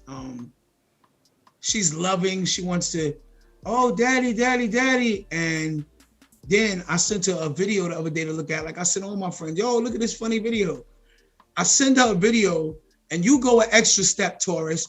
You don't just text back, I don't need to see that, or you pick up the phone because I text you, right? Could have just text back. But you disrespectfully leveled up and called me and said, why you sent me that, daddy? I don't care. I was like, oh. I said 5 expletives, but we on here, and I don't want to immortalize that because she might see this one day when I'm gone. So, but I was like, all right, I won't send you nothing else. And it been 2 weeks since she spoke to me. Like, you 26. I ripped the real people in my life to shreds. I don't get talked to crazy by no one. Move over this way. Move over this way a little bit. Move over to your left. That's good? Yeah, you good. There's nobody in my life that talks to me crazy. And when she did that, I was like, oh, you don't went in the street. Like, you don't went to the streets on me. So now, listen, I'm a Cancer. So as much as I feel empathy, I feel empathy for myself. Mm-hmm. And I feel disrespect 10 times harder than you sent it. You know, I hear that a lot from Cancers. Did you think, from a Taurus speaking, do you think that the energy she gave out, sometimes sometimes as Tauruses, my mother had to teach me this, I project on people, and I had to learn the art of not projecting, and the energy, she might have been wanting to talk to you about something else, but she just gave that out because projection, right? Okay. I like that, right? And I entertain, I love conversations that present other arguments, right? Even though I tell my friends, don't be nobody's attorney. We're dealing with actions. I don't need you to come up with a defense for them. But Absolutely. I will tell you this. I deal with actions. I'm not trying to figure out the shit behind the shit. It's shit, flush it. Here's what happened. I fucking text you. Instead of texting back whatever little bullshit you had to say, you called me. You did a 1-up to say some disrespectful shit, and I heard you. That's it. Because I could have said, now listen, here's where the adult me and the not projecting came out. I didn't say, you little bitch, who the fuck you talking to? You stupid, I'll smack your face off. I didn't say that. I said, I'll never send you anything again. Talk to you later. That's my adult, pulling up and pulling out. Because I feel like this, we have a whole bunch of time, you could have texted me, to not disrespect each other. We got a whole time. And I'm a jack in the box, dog. I ain't gonna lie to you. You wind it up, I just be pop. You don't know what happened. So, listen, I talk it like it is. Well, some people tell you who you are, just believe them. I believe people when they speak. That's one of my greatest things I know. I listen and I believe. And you came out of my balls. You came out of my balls. You know me. You know that you should have never did that. You know that. You was would you say intent? You was an intentional fuck. You didn't end up on a tissue. So I'm not gonna have what I made disrespect me. I'm not gonna do it. Listen, I can leave you to go meditate by your motherfucking self and go get my ice cream and do some music and be motherfucking happy because you're 26. Go get you a boyfriend, talk to him like that. But if you want to have communication with me, I got 2 communication degrees. You want to communicate with me? I can give you the 12 ways of effective listening. I can give you a whole bunch of diagrams that can help you deal with human beings. But we're not about to do this thing where you didn't put any forethought into dealing with me, because that means you don't give a shit. Absolutely. Be careful who forethought you're in. Quick question. There is a question that I just added to the show. You're going to be the 18th person that I ask. Now, I want to know if this question is too intrusive and should I leave it out or should I keep it? And you can answer it if you like, or you don't have to answer if you want to. Well, you ready for the question? I know what you're thinking. Of course you are. The question is, thinking is, does it look like I'm frozen? No. Yeah, you was. All right, good. You was. All right, good. So let's run with that. All right, go ahead. The question is, what was abusive to you that you thought was love? How did you recognize it? How long did it take for you to accept it? What was abusive to you that you thought was love? How did you recognize it? How long did it take for you to accept it? Nah, cuz don't call me. My bad. My cousin called. You good. Yeah. Yeah, we got post edits. All right, and he knocked me off my shit. All right, what was abusive to me? What was abusive to you that you thought was love? How did you recognize it? How long did it take for you to accept it? Nah, I don't make those type of mistakes. I call a thing, bro. When my parents beat the shit out of me, they wasn't doing it because they loved me. They was doing it because they wanted to beat me. They could have did something else. So I loved them, but I didn't think it was love when they were beating me. I was like, they're beating me. Like, this is abuse. Now, when they was talking to me and saying, we want you to be better, I knew that was love. But I didn't think the beating was love. I thought that some shit was going on and y'all had a bad day at work. So I don't have nothing in my life, bro. Oh, you know what? You right. I got something for you. Eating food. Let's dive into that because I'm a foodie. I know that weight loss journey. Absolutely. Yes. So that's what abuse that I thought was love. I abused food. I thought I loved food. I like the way food tastes, but I was just ODing like, yo, this cake is good. I should have 5 slices. That's dumb as fuck. Nah, so to answer your question, nah. Physically, nah. Relationship or deal with people, no. But at the food counter, it was definitely cakes. I can represent that in my own light. When my dad left, my mother said I became a compulsive eater to deal with my stress. But me being so young, I didn't recognize what that was. I don't know if she put that on me and then that what it came to be. But in my adult years, I've realized sometimes where I've always celebrated with food and I needed to slow down because it was hurting me. You know what I'm saying? Like celebrating like, yo, about to make this entire pan of macaroni and cheese disappear because I got an A on my test. Like I gotta chill, so bro. Listen, you definitely listen. I have so much respect for your self-awareness. You have no idea. I wish I could give you my brain for a second so you could feel it and then give my brain back because I need my brain.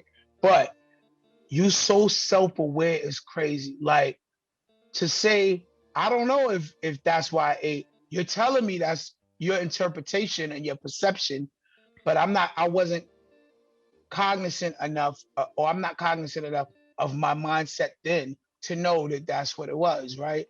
But I can tell you how we're akin in that way. I told my mother that even now, when I go get something, I may not even want to finish the plate, but all I hear in my head is, finish your food and don't get up from that table until you clean that plate. And I be eating shit, and I be like, I don't want no more of this shit. But I look at the plate, and I'm like, oh, I'm not done. It's nurture versus nature. And and I'm gonna say this to you, it's not a bad thing, dog. It's like this. Cause we like to put things under the umbrella, under the microscope of bad or good, right? But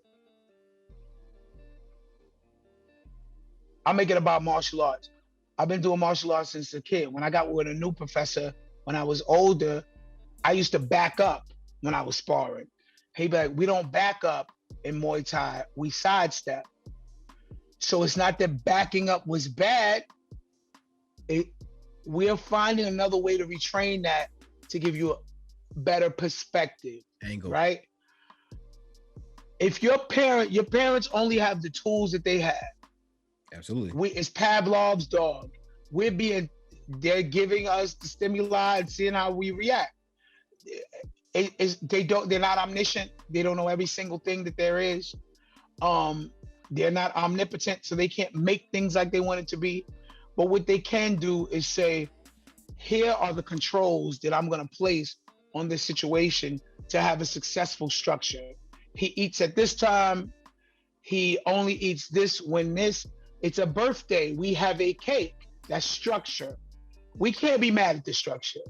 What we now must do is understand that birthday celebration, anniversary celebration is not graduation celebration. Doesn't have to be, I got a raise today, have a cake. I got an A on my test, have a cake. That's excess. Now we're in excess of what the design was. And that's something that if it doesn't fit where we are, we refine it and reset. I don't think it's good to place all of these negative connotations on things that shaped us and got us to where we are and that were used to give context. Celebration, cake, context. The fact that we're now celebrating everything with a cake, we have to decide once again, how wide is the range of celebration partnered with cake? Is it only birthdays? Is it only anniversaries? Or is it every time I put a new plate on at the gym, I could put more on my plate at home? Celebration? No. So I think the problem with people is you don't mitigate things with yourself. You need to sit down and reassess and restructure all the time. And people do that all the time. I don't think we should look back at any of our structure unless our parents were bashing our head into the fucking wall or selling us for coke, that we should know that happened. No, I know it happens. So I'm just saying. Yeah, that's why I was like, you got memories. Like, yeah, okay, yeah, that happens. Shout out to y'all. Yeah.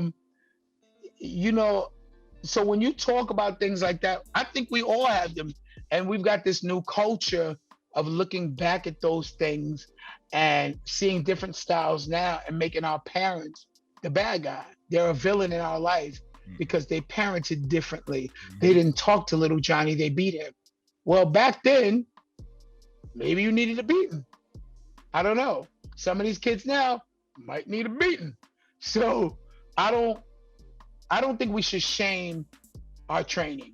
I think that we should readdress and restructure and move forward. But you know, and you said it kind of early, people like to wallow in the misery. People like to fuel the bad, and the good never really gets any light. It's like, what was good about that? We don't look at both sides of everything.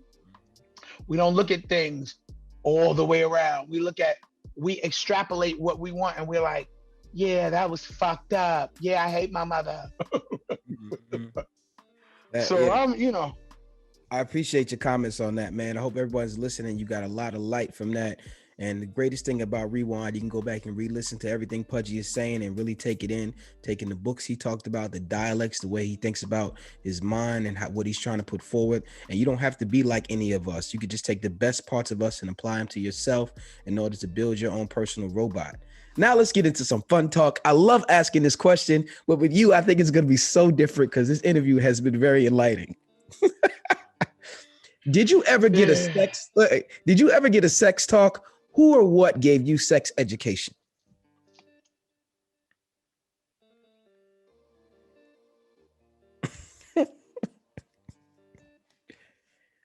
No, I'm not. That's not off-putting. I'm just scared of my memory. Like, where did it start?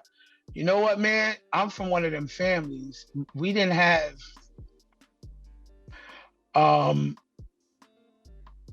my parents kept us from spending the night at anybody's house. I only stayed over at my cousin's house. My mother got 16 brothers and sisters. If you wasn't in this family unit or this network or one of my father's cousins, I had like 3 friends by the time I got 14 that my parents met their parents, knew them, or my parents worked with them and we played with their kids. And outside of that kid, so there was no need for the sex talk because we had monitored visits. It was like supervised visits with a baby father and baby mother. They was looking in like. Well, let me give you the background for what. Well, first of all, I can relate. My mom didn't let me spend the night. No one else's house except my grandparents' house. And I'm talking about all the way up to 17 years old. She just wasn't having it. I better be in by a certain time. But, I can roam the streets, but I had to be in at a certain time. You know, it's ridiculous. You gotta be home by 5, but you can't spend the night out with nobody else. It was a lot. But I say this, right? I say this. The reason I came up with this question is because from the man's point of view, speaking to the young boy, you have a daughter, right? But I don't dare speak in I have that. a son too, but Okay. whatever. What I'm trying to implement in the conversation I'm trying to invoke is that we have this deeper conversation as they grow to prevent the government being in our relationships. That's my whole totality. That's where I'm trying to go all the way with it, where you start, the government's now involved in your relationships. They're pulling out of your money. They're pulling away from your finances. You find yourself in this child support thing of somebody you probably really didn't want to be with in the first place, but you didn't really have the self-cognizance to really analyze the entire situation about what sex really is, how you're going to enjoy it, how you're going to want more, but what the priorities are in front of it. So when I asked that question, I came to the realization that some, like you said, don't say I'm learning. Some people do not give we run away from it. Some of us run away from the conversation. Parents of yesteryear ran away from the conversation and now left our guards down to a lot of things that people profit off of. And I want to try to make that shift. Even though we'll have people make those same mistakes, the cognizant conversation of communication of it has left us in a way where people have not been able to create legacies because they're being drained and funded. The government is being funded by their mistakes. Is this a plea for all baby fathers happening in front of me? What's going on right now? Absolutely. Absolutely. That too. And you know, and cats, you know, and also this is a plea for people to recognize that purpose and work is a lot more important than sex in certain instances. I want people to realize foundation and work is important too. Do those go together though? I mean, they go together, right? But you know, absolutely. Don't get me wrong. One is that the final outcome of a bunch of steps, right? But again, toxic masculinity. I remember being 13 and walking with my best grade school friends, and how I found out about sex was they was like, whoever brings a condom that smells like vagina to school gets $100. That's what I mean, right there. They left you with that. Yeah, that's so. But I had a military father who would have slapped the shit out of me had I come home and asked him about a condom, about having sex, because all they talked about was school books. And I swear to you, if you wasn't talking about a school book or something for school, you was doing your schoolwork, eating dinner, and going to bed. I didn't have a family that we ain't had them. There was no, dog. It wasn't no Cosby, nothing. There was no fun moments with us singing on the stairs together. No, we didn't do. There was none of that. We wasn't making cakes together. My mother made cakes with my sister, and I got to eat out the bowl. But after that, it was back to your homework. I had a very strict upbringing. I didn't get to play in the streets till later when I forced my hand at 17 and ran. It was like, I'm gonna be on the street. But I wasn't a kid that was a lot. Nah, dog. So the sex, even my parents picked us up from school. There was never no, I'm gonna meet up with you. We went to a Catholic school. There was no, we gonna have sex in the staircase. There was just none of it. And there was kids that, shout out to Tasha, if she ever see this, my homegirl Tasha lived directly across from my grade school, and all the kids used to play hooky at her house, and they was making all kinds of sex over there. But if I got one call to my mother crib or to her job that I wasn't in school, you probably wouldn't even know me right now, dog. So I was fixed in my seat as soon as the bell rang, until the bell rang to go home.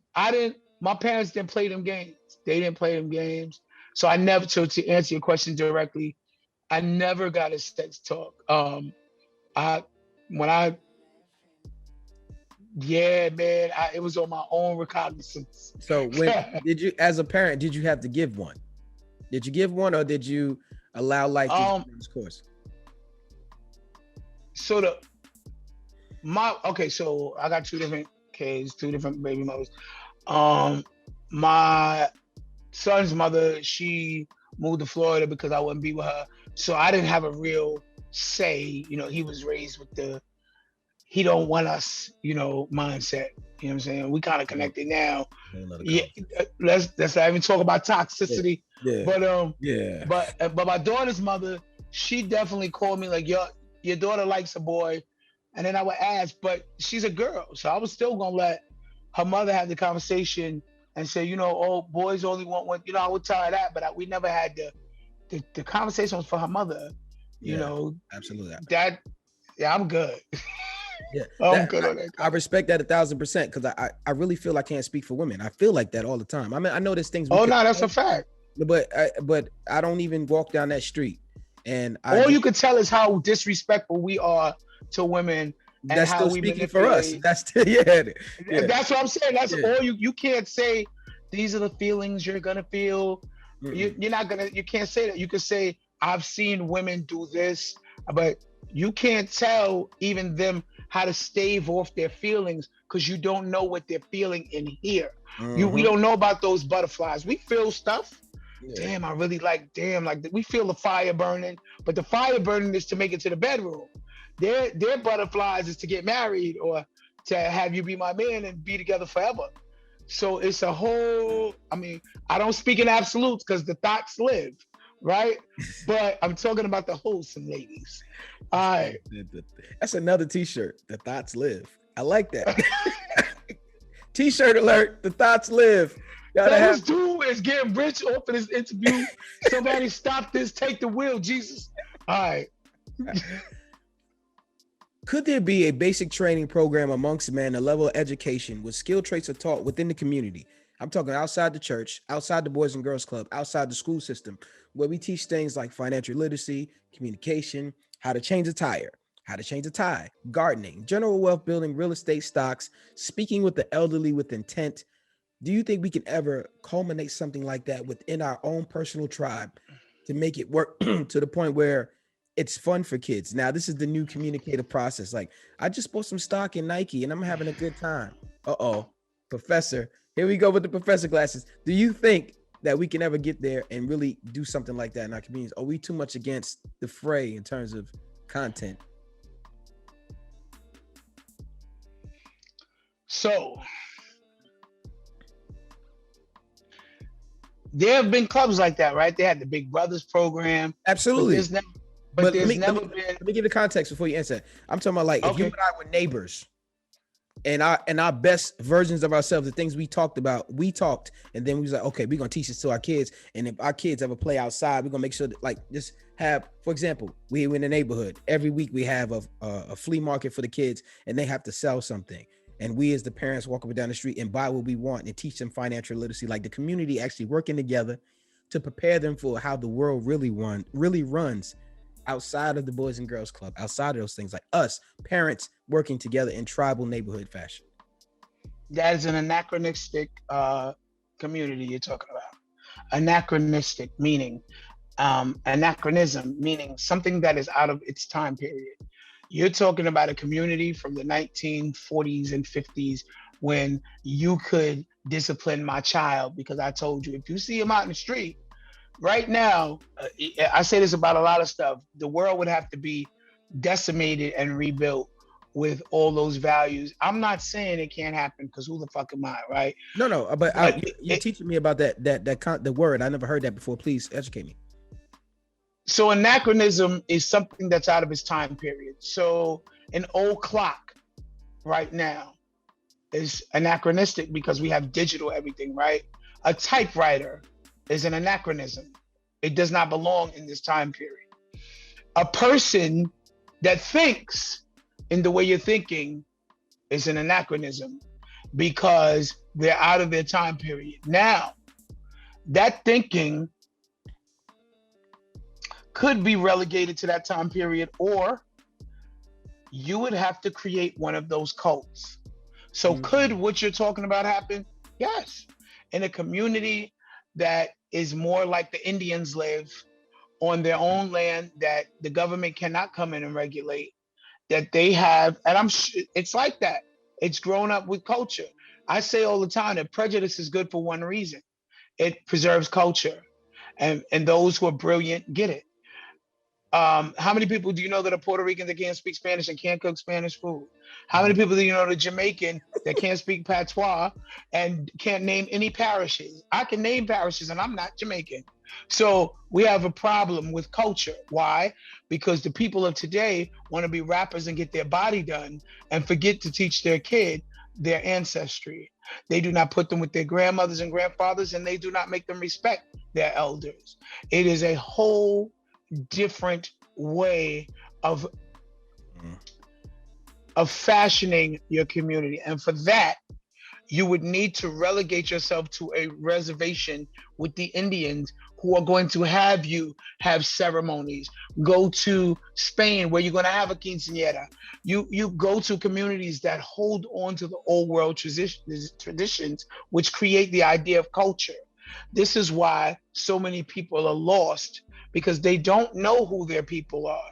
They don't know what their people made. They don't. Let's talk about music.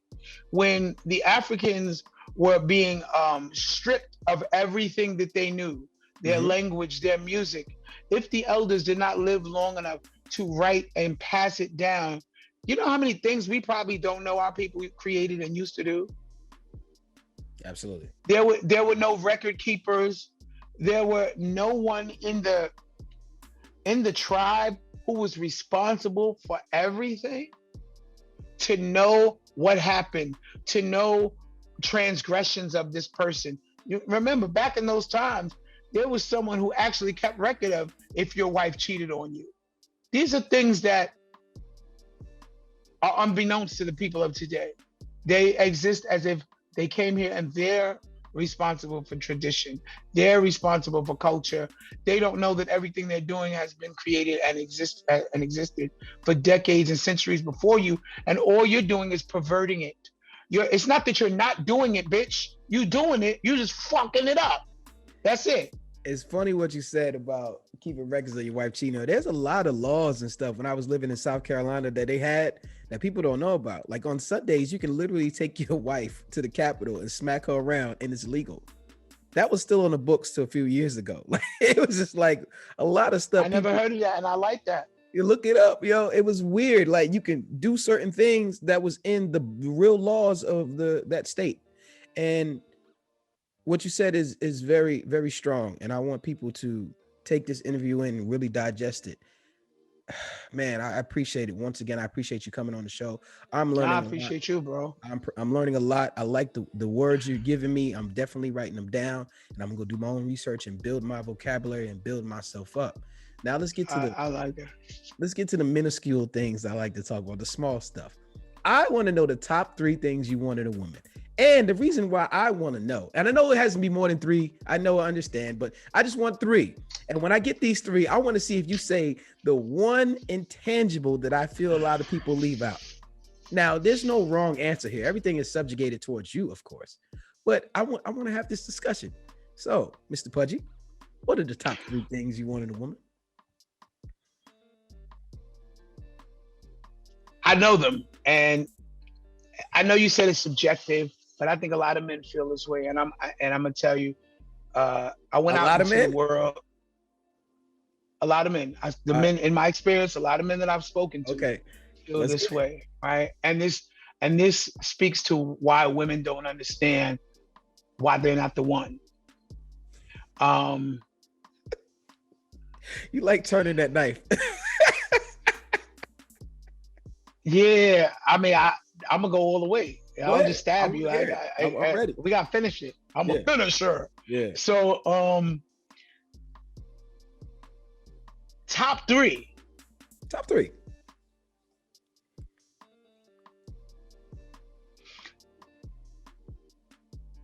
I don't know how to phrase this in a way that I want you to be.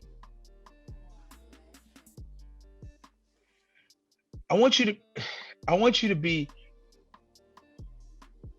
a person. When I say that, I mean, I don't want you to be a parody of a woman. I don't want you to be a masquerade of a woman. I want you to be a feminine, compassionate, empathetic, balanced creature. I want you, and I'm still on one. Yeah, you said I person. want you to be communicative, and I want you to be self-aware, but I want you to also be aware of who you're dealing with. I want you to be present. I want you to be present. And when I say that, I mean, I'm going to explain all the parts of that, all the facets of that statement. When I say parody of a woman is not, and I'm going to break this down, someone who gets their body done, gets on Instagram and twerks for everybody. It's not a woman to me.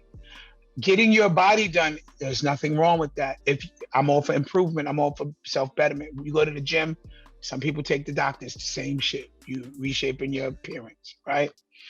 But that should not be who you are.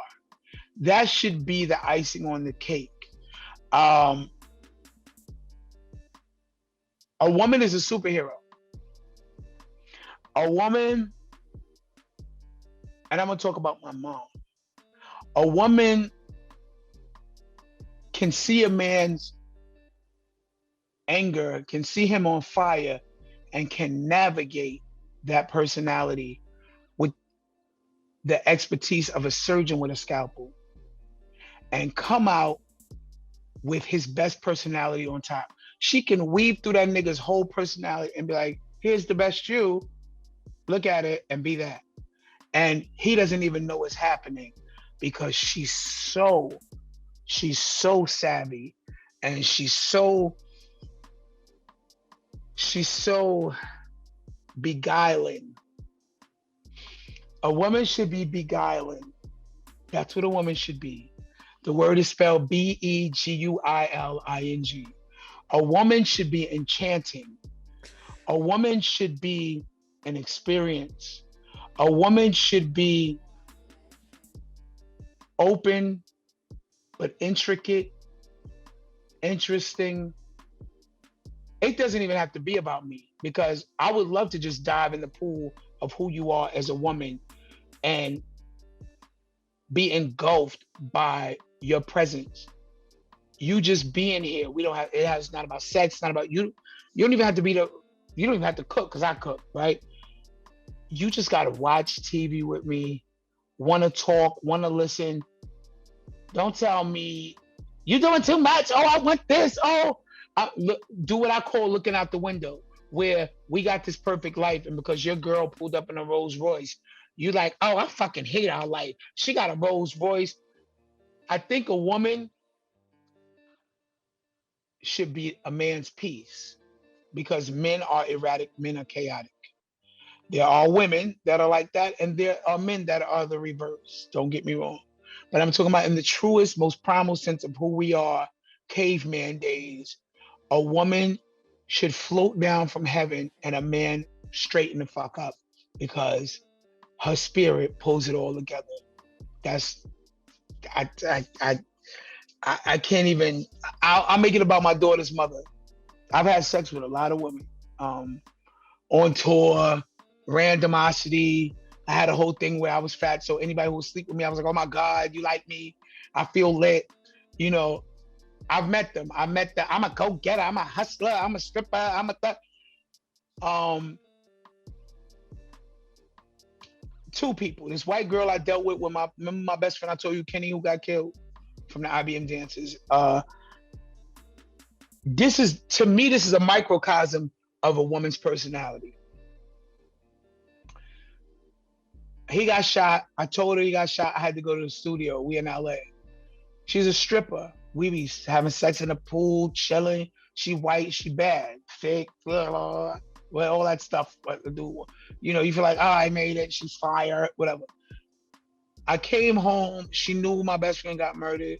She had rose petals all over the floor and made me chocolate chip cookies, had candles all over the place, and she just wanted to lay in the bed and hold me.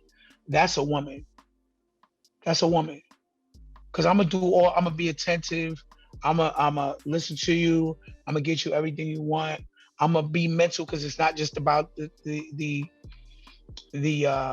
physical things or the gifts. and the bags and material, everything, but it is about exhibiting and being consistent, because women like consistency. Women want you are what you say you are, and you do as you say you will do. And they want those two things to be congruent. And I'm my best person when a woman is just at peace and keeps me balanced. And so I'm gonna say my daughter's mother, besides what Crystal did, my daughter's mother, she never talked about child support. She just wanted me to be there. Her exact word, I just want you to be there for our daughter, because we weren't a relationship. It was just one of my things along the way. But growing older, I look at her, and when she calls, I don't feel like the girls that I chased after, the me with all the gold chains in the cars, chased after the wrong women. The fire that they were igniting in me, I thought was attractive. It was the fire that was making me a devil. She was the fire that was making me want to be in tune with God. And she's not no Bible thumper, none of that. But she made me want to be the light in people's lives.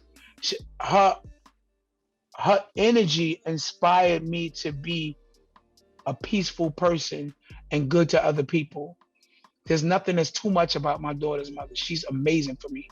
I can't tell you, if I had to talk about any, like I talk about my mother. My mother's a Taurus. She'll tear the shit down, chop the door down with hatchets. My mother's so it's a whole, as a mother, no, there's no arms up and there's no Taurus, man. That's the problem. Yeah. So I gotta they support the my wrong people. one, right? So they the wrong one. What the fuck? You heard what that nigga said? Go slap that nigga. That's the Taurus female. It's my mother, right? My daughter's mother is, you don't need to go to jail behind this. Come on, let's go. And I realized, being who I am, I need a balanced, beguiling, enchanting, balanced, compassionate, empathetic woman who only wants to be respected, and she will flourish. That's the water that she needs to grow as a flower. She don't need nothing else. Person. That's the whole one for the person, right? Absolutely. You got 2 more to go. Let me get them. The second one I would say is,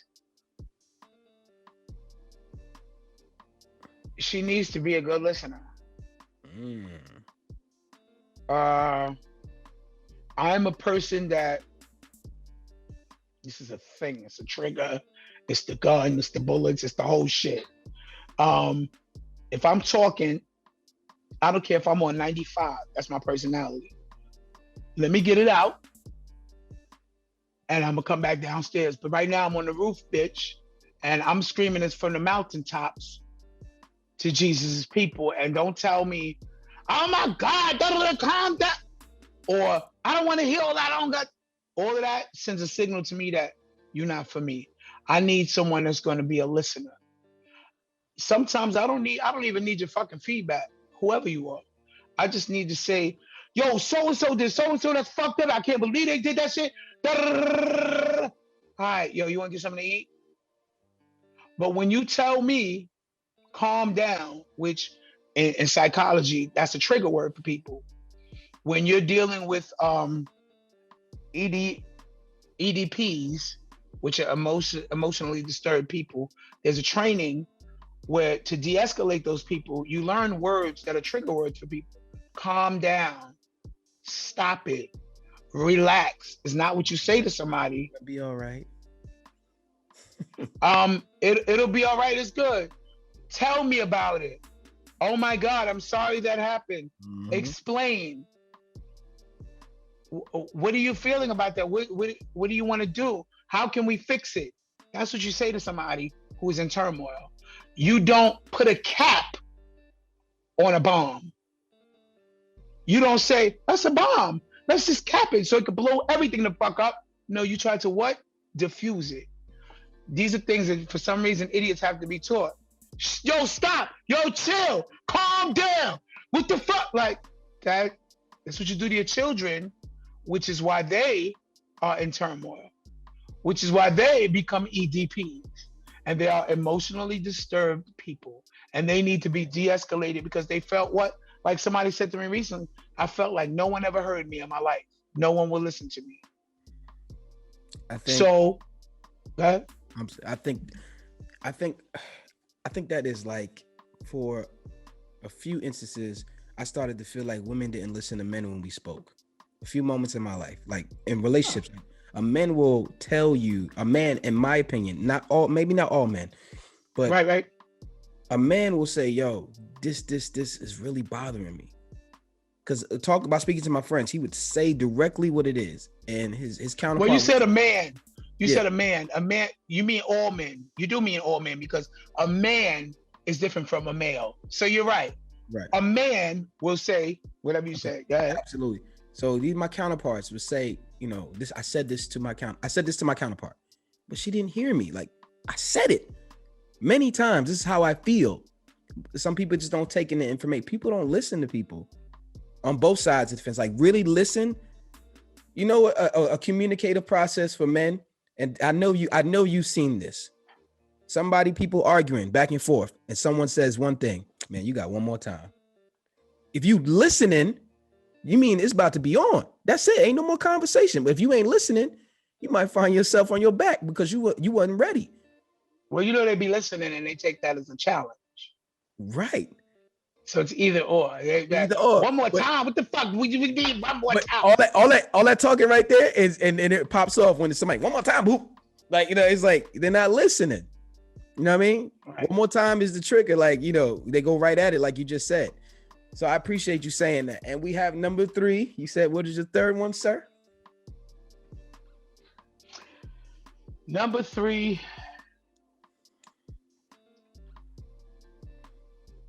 is maturing. I don't want someone who's at their maturation. I want someone who's always maturing. That's what I want. And that includes everything. That includes being tolerant, challenging herself, challenging me when I need to be challenged, identifying those things in me that need fortifying, or those things that need to be dissolved or torn down or chiseled away at, and being smart enough to not come head on and thinking that because you think it should be chiseled away, you may be right, but it may be a coping mechanism that I've developed because of what I went through in life, right? So I think I need it. And you telling me I don't need it, you don't need your shield and your sword anymore. I'm like, bitch, it's a war out here. What the fuck you talking about, right? So you gotta show me why I don't need to be in the Coliseum with the rest of the 300 niggas, because we out here at war. Everything you said, I appreciate that. And it's subjugated towards how you feel as a man. One follow-up question before I give you what the word or intangible I was thinking about. The diaspora, or the context of what you spoke about at those 3 things, does that mean that woman has to go through several experiences, so by the time she gets to you, she knows how to win to apply these things, or are you willing to grow with her in that? Well, I think that should be inferred, because I said to you, I want her to always be maturing. Right. So the growing with you part has been answered. But I will say this to you. You don't have to come to me ready, but please believe some people will come to you. First of all, a woman's 15 is a dude's 39. Niggas is dumb as fuck. So not all, but you know what I'm, niggas is dumb, right?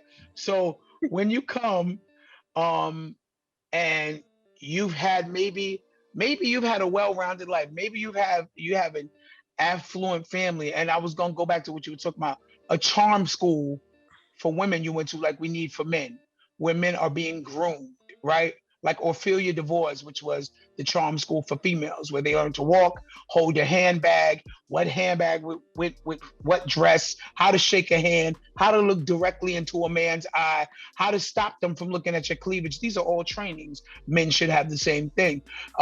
In Ophelia DeVore's, the women learned how to not address a woman's husband before she addressed the woman, even though you might have thought the man was attractive. You're sending a signal, bitch, you're non-existent. Look at this nigga right here. They teach you those things, how to navigate society to what?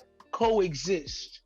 So yes, I believe all of the dudes in the world should go through a regimen and come out with a certificate that says, I know better than to talk to a dude's girl before I acknowledge him, because I'm sending a signal of I want that action, right? How to firmly shake a hand, how to look at someone, how to listen effectively, how to interactively listen, how to effectively listen, how to actively listen, how to passively listen, how to respond like I listen. So I think when you say these things, I think what you're saying to me is we need people, friends, female lovers, whoever, to come to us. I don't want to say fully mature because that's childish. I want you to come to me ready to work. I want you to come ready to work, because friendships, love, it's work. Understanding how someone moves, understanding what someone needs that we may not like about them, that they need to breathe.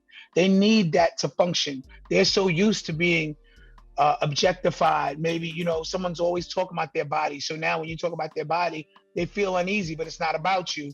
It's something that they've got to wash off. And you've got to fall back and not personalize everything and be like, why the fuck you coming at me like that? But you're not taking into account their life experience because you're selfish, right? And that's both parties, the male and the female, the brothers and sisters, the brothers to brothers. We all need to remember that there was a life before we met you. There were experiences before we met you. And the way that we gel together is we mesh those things together. They may not be immediately interlocking. They may not. There may be some things that shouldn't fit. And I tell people, listen, if you force the square peg into the round hole, you're going to shave the sides off the square. You made it fit, but you shaved the sides off the square. So when you find the square that you were supposed to fit, it's now a round peg. So it's no longer a fit. What the fuck you going to do? Now you got to search for a square peg. For me, I think we need to be looking for the people that fit and identifying who sees us, right? Because women want to be seen, but men want to be seen too. I don't want my feelings, my experience to be invisible to you. I don't want you to think that as a human, me having this moment of needing to talk to you about this means I'm weak. Because it doesn't mean I'm weak. It means that I'm actually super strong, bitch, because I'm letting you in. Mm-hmm. The weak person is going to mask it, shroud it, cover it up with stink shit and flip on you when really they're hurting. The mature person who's not weak is going to say, listen, that really hurt my feelings. I don't know if you should do that again. It's up to you to be like, oh shit, let me get my bat so I can hit a home run with this one. Or go, I'm just standing here with this glove and I'm looking around. I don't know what's going on. Or be defensive.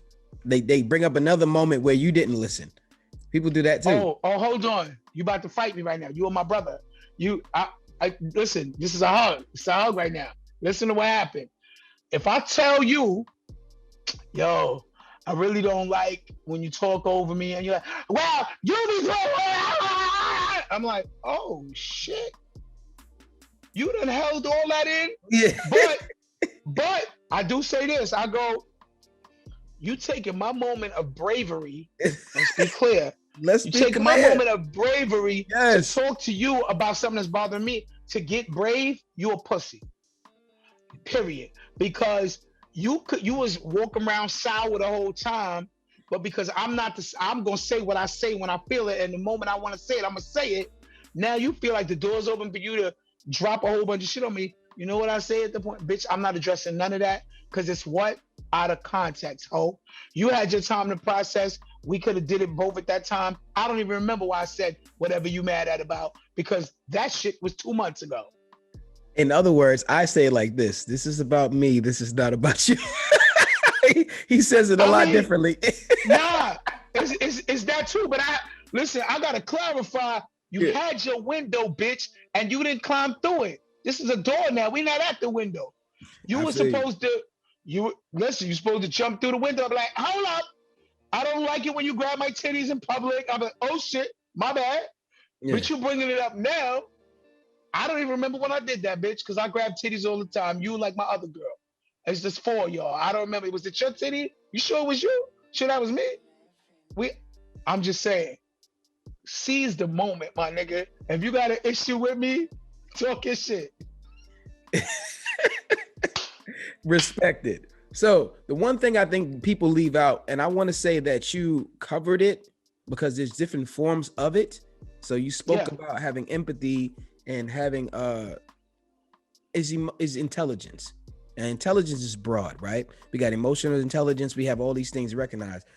But I would like men, not, it has to be in the top 3, but I want them to realize and recognize that intelligent women who recognize who you are emotionally wise, like you spoke about, is not a guarantee, but you need to have it if you have a list, if you have requirements, if that's something you're looking for.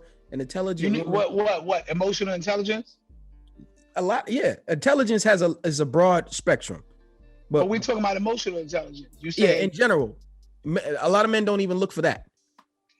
A lot of men don't even know it exists. Right. Like no form of intelligence, right? They don't look for the form of intelligence in a woman. So this is why I'm bringing it up.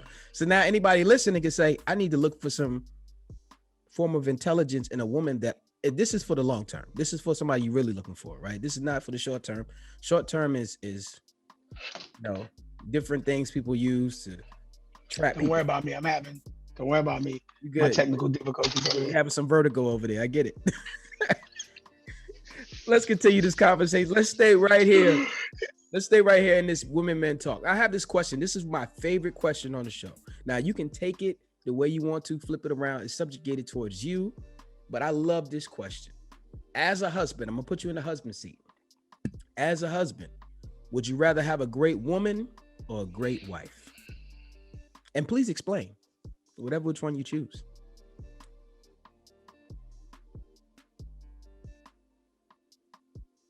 Well, if you're talking to me, I'm talking to you because listen, let me say this. There's someone who shares the same mindset as you, shares the same studies, some of the same background, some like-mindedness. So I want you to speak for yourself because this might go over some people's heads, but it might also hit on some people that are just like you. I'm talking to you. Yeah, absolutely. Well, every great woman is not going to be a great wife, right? Every great woman that's a great wife or shares one of the two may not be a great mother. So for me, I'm a linear thinker, bro. I like things to go in a line, right? So if what do I have here? This is toothpaste. If you're a great He's not in woman, his bathroom now. He just happens to have toothpaste there. Go ahead. I keep toothpaste everywhere. I got them in my book bags on my e-bike, in my car. I brush my teeth all the time. This is the thing. So where my other toothpaste? Hold on. All right. So this is Crest 3D white, right? And this is Colgate Renewal. So if you this good woman, if you this good woman, right? Yeah. Uh-huh. You this good woman, I like you. And a good woman makes me want you to be a good wife. So for me, if you're not this, you're never gonna be this for me. Right. The two never meet in the middle. They are a graduation. I elevate you to one and give you that status as a wife so that you can have a role of lover, mother. But so for me, if you're not a good woman, why would I want you to elevate to this? You can't be Colgate Renewal, bitch. You Crest 3D, you're not even Crest 3D white. You like some shit from Pathmark. So I feel like, listen, people. Hold on a second. Those who don't know what Pathmark is, it is a supermarket and it's essential. It stayed open during the 96 blizzards back in the day. That's all I want to say. Matter of fact, but you know what? You Dollar Tree. You're not even Pathmark. You Dollar Tree. So listen, a good woman never has to be a good wife. A good woman can forever be your good woman. Y'all can have kids. She'll be a great mother. Wife is part of a social construct, right? They decided that you don't need a piece of paper to be a good woman. You don't need a piece of paper to be a good man. That's something that the government, that's his good wife because they're married. But I don't never need to give you that title. If you want to be a good woman for the rest of our relationship and we live together, I'm gonna be super duper happy. How many men you know say, I got a good woman, right? Mhm. The wife thing is neither here nor there. If you want that, you want that. But I'm already feel like you my wife, even if because you're a good woman and you've been a good woman to me for 7, 8 years. You my wife, yes. If we're gonna give a title, we should give papers because of the social construct needing that for insurance and paperwork and blah blah. That's fine. But entitlement to things that you've earned and shit, joint, whatever. But for me, there are graduation of titles. So if you're not a good woman, you'll never make it to a good wife because you're not good at all. Now, it's almost unfathomable to me how the two could even be an option. Please, Well, did to you? be honest, like you said, not every great woman is a great, vice versa. There are a lot of bad wives out there, but he still made him wife, didn't he? He But knew what the but rest. that means he makes bad decisions. We don't know why you chose her. Yeah, we We don't. don't. I don't. I There I are a don't know lot of why. there are a lot of but a lot of people look at it as the wife that's made for them. Like it's different answers. Like I can't give you an It's a answer. fact. I can It's only a give fact. you I can only give you what the other men have spoke about. I never speak on this as what it could be. I just want to hear what people's opinions are, what's subjugated for them, so everyone can listen in You know totality what? and form what Now their you know opinion. what? So talking to someone like yourself who I think gets um and emanates spiritually from the place that I do, I think you get what I'm saying.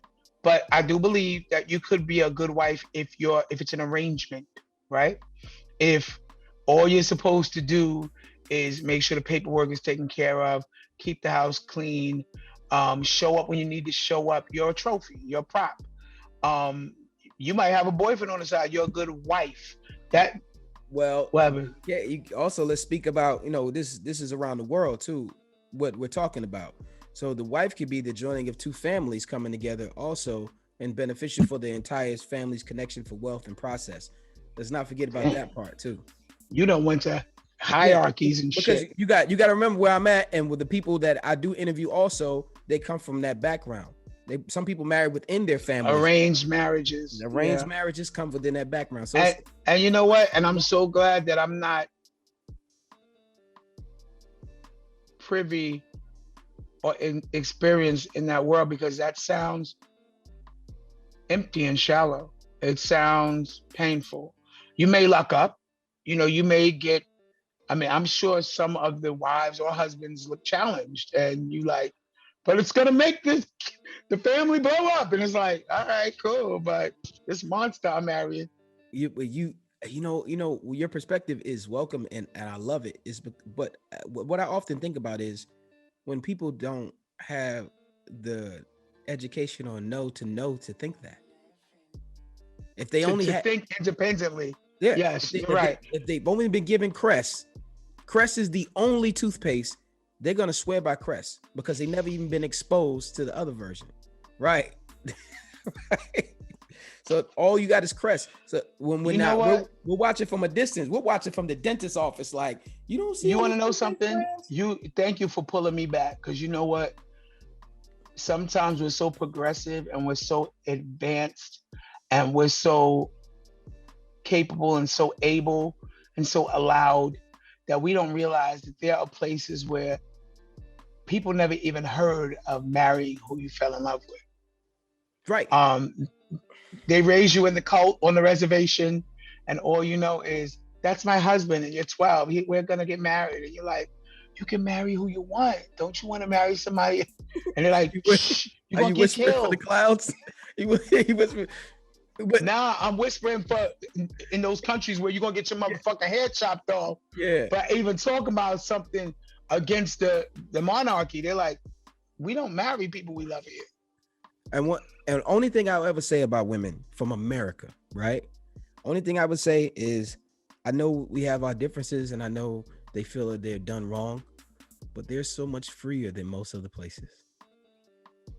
They're not getting stoned to death. They don't Listen, miss. they don't realize that around the world they're so much freer. Like they Can I can talk do to you a real lot of, quick? yeah. Please, anyone who hasn't seen this movie, if you want to hurt your feelings and realize how much of a free woman you are, how much you're not persecuted and a slave, please watch The Stoning of Soraya M. The Stoning of Soraya, Sorayam. It's about an Indian woman who I can't even ruin it for you, but I'm gonna tell you, The Stoning of Soraya M is one of the most heartbreaking movies I've ever watched in my life. And you know what was dope about it? It wasn't like I needed her to be a part of our culture for me to relate to her struggle and to her persecution. But I'm gonna tell you something. You watch The Stoning of Soraya M and you'll be a changed individual. There's another another book, Bread Givers. Again, it's about Jewish women and them emigrating to New York in the 1920s. And when you realize that women that were professors at Ivy League schools could not live alone for fear of being called a whore. You want to have your own apartment just because you have a job? Where's your husband, you whore? I don't rent to, they didn't rent to single women. They had what's called a dowry for women. For when a man decided he wanted to marry you, he got this bag. That's what the dowry was. The dowry. It was the bag. Here go this 100,000. Get this bitch out of here. Y'all have fun. So when you realize what it is to be a woman and how not lucky we are as men, but how many pitfalls we evade just because we can't be pawned off or controlled in that way, you start to become very empathetic, especially if you have a daughter, if you have a mother and you're close and you have sisters.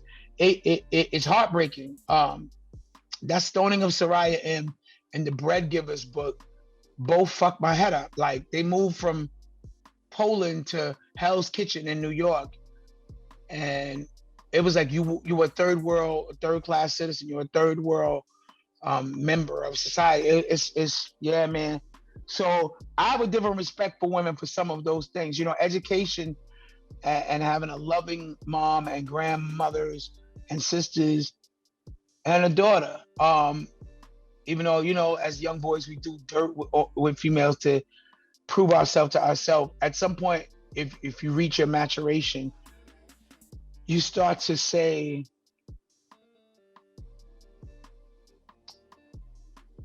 there's another lens, or there's another microscope I should be looking at women under if I'm a decent human being. So yeah, the way you talk about women, they don't realize how lucky they are. Yeah. I hate to use the word lucky. I'm gonna have to come up with a better word, but I think they just not privileged to that information, like to realize what others in the constructs of being a woman are going through around the world versus their country. I'm not mad at lucky being a euphemism for what it could be, miss. Watch The Stoner of Soraya M and call yourself lucky. Well, I'm gonna do everything you told me about today in this interview. I'm gonna do my due diligence because I want to come back and revisit these conversations on a more intellectual level, bro. from my point of view, because I like people that grow me, and I expect you to hold me accountable to the words I just said. Yo, did you read that book yet? Yo, did you watch that movie? I expect that to come from you, and I expect me to have the integrity to be like, I'm on it, I'm doing it right now, I'm making time for it. So that's the kind of person I always am maturing myself to be. Bro, you listen, hats off. I'm not giving them all the credit because I don't want you to go into, they didn't do this, but hats off to your parents, your moms, your pops, whoever put the brain that they put in you, the God. You challenge yourself and you're looking for growth. And if you keep watering your mind, man, you are gonna be a force to be reckoned with. It's so much more to know. I tell people that are the top producers don't know how to do biochemistry and vice versa. Biochemists be like, what's a beat? A tempo? What's this?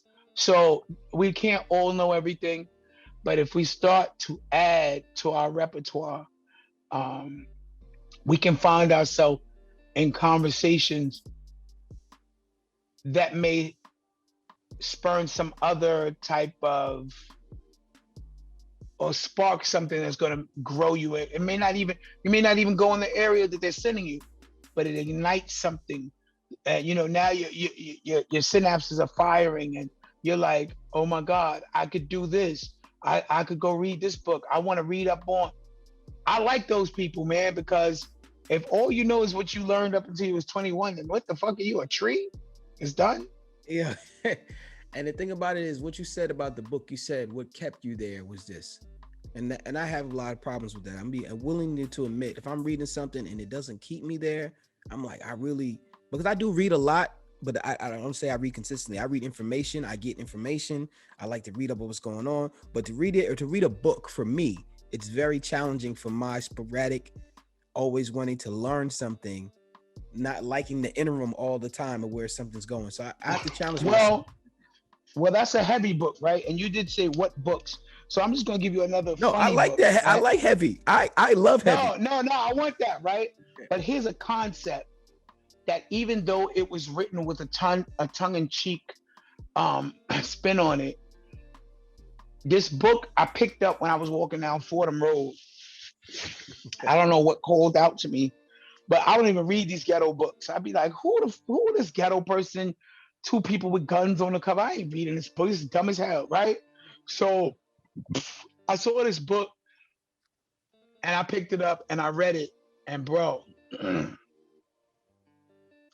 not only was it so relatable because I knew people like this, the book gave me a term. It coined a term for me that going forward, when I say it, it resonates so deep with me and so deeply with other people. And I realize it's for the reason that the book put together all of these thoughts, but it was a culmination of experiences and visions that make you go, yeah. So the book is called Stained Cotton. Now, the reason that the book is called Stained Cotton is because they said these proper fly white chicks would always want to come mess with the hood dudes. And once the hood dudes mess with them, they were stained cotton. My guy. It's a hood book though. So when you read it, what's crazy, it's gonna hold you.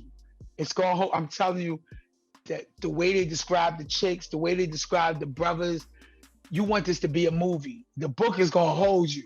The way they talk about how they move in the streets, how the white girls wanted to be involved with hood activities. But then when you realize how the white people never accepted these black dudes, even though they had a baby with them, you're like, oh, that's the real shit. And then when you realize, yo, do they really be calling them stained cotton behind the scenes? Like, stained cotton, like now that a black person touched you, you was all white, but now you soiled with black. Like, what the hell? The book is fire, bro. The book, dude wrote the book when he was in jail. The dude wrote the book when he was in jail. He wrote some other books. Fire. Yo, please read that book, bro. Both of them books I gave you is gonna give you I like to give balance. So even though you're gonna get some knowledge from Stained Cotton and it's gonna be relatable to the urban experience, Seed of the Soul is gonna give you life experience, which could still be relatable. You need to definitely check both of them books. Stained Cotton is crazy. Absolutely. So Stained Cotton is not, it's going to hold you, because you said the book is called Hold You. No, it's going to hold my attention. And the book is called Stained Cotton. For clarification for those listening out there. Absolutely. We got two more questions to go. It's by Quentin Carter, by the way. Quentin Carter. We got two more questions, and unfortunately, we're gonna have to end this interview, even though I'm getting a plethora of knowledge from you. I know we got other things, other adventures to go through. Now, let's get a little serious here. We talk about leaving a legacy, but we ignore major steps. Do you have a will? Oh yeah. So I told you I'm from one of those families. That's not like, all right, let me tell you how ill my family is. And I'm sharing this to brag a little, but to inspire. Yeah, because sometimes you don't know that bragging makes it ignites aspiration in people, and it makes you aspire to be like that. So My mother was director of Verizon. She only wanted us to go to Ivy League schools. She graduated from Fordham and NYU. My sister graduated. My youngest sister graduated from Fordham, NYU, and Columbia. My brother is the vice president of Morgan Stanley now. My aunt ran Price Waterhouse and Jeffries, which are huge stock firms. And I could go on for days about my family and their achievements, right? My aunt, she just retired from being the vice president of Price Waterhouse and Jeffries stock investment firms. And I tell you, my mother has 16 brothers and sisters. We have thousands of cousins because everyone procreates and people get married and all that stuff. So my aunt has now started an email chain, and she does daily emails on anything. If there's a new diet, if there's someone's birthday, we've had family Zooms with 87 people on a Zoom. My cousins in Spain, my cousins here, all on one Zoom for everybody's birthday. And this isn't one person, this is everybody's birthday. Everybody's showing up, whether they're in their car or whatever. My aunt then talked to my uncle. He now is doing a family investment pool. We all send in $50 a month, and he's investing for the whole family, right? They doing a Zoom call, but you ain't even got to go on a call. You put in the pool, they pick the stock, we all eat. These are things, traditional and generational wealth, that people do not do. I praise my aunt every day. I said, yo, you could have retired and laid up in your ill crib with the pool and just chilled and said, I'm doing my nails. You went and started an email thread for the whole family with 300 names in the list, where you sending out whose birthday, who graduated. My cousin Christina just became a nurse. Everybody, yo, cousin happy. Like, it's like a big mama thing. Things that you hear people don't do anymore. The things you and I were talking about. So when I look at that, if I get married, or right now, or whoever the new baby mother is, that's the structure you coming into. I don't even have, the women in my family are power players. If I tell you the companies, I tell you what they do, I don't want to be around no weak chicks. Even my homegirls they get it. They own stuff. And I'm not talking about, I own a salon. No, they own car dealerships. They own big businesses. So for me, I need to surround myself with women that's like that. So this conversation with you and I about women, it's euphoric for me, because the women around me give me a high like I've never felt before. The dudes, not so much. The women link the dudes. The women quell beef flames. The women bring together people that can't work shit out. I have a whole different reverence for women than I've seen miracles happen for women. The dudes that don't like each other, that could make the $1 million deal happen, it's the women who's in bed with one that says, you need to get with him, and blah, blah, blah, blah, blah. I'm telling, listen, it's like a Tyler Perry movie, dog. You be acting. You got to stop changing your voices like you in the scene. You need to get with him. That sounds like something out here in a movie. No, it's bro. It's real though. Remember, art imitates life, and life imitates art. I'm telling you. I agree. Well, let me ask you this question. Why do you think as a culture we run away from getting a will, or just building a trust, or looking at life insurance as an investment versus putting a tab on somebody's head or betting when they're going to die? I almost took off my hat. Listen, I'm going to tell you a secret. I don't tell many people this. It's like 4 people I told. I went to school with the white boys. They like me. They talk to me. Like, yo, I'm cool, right?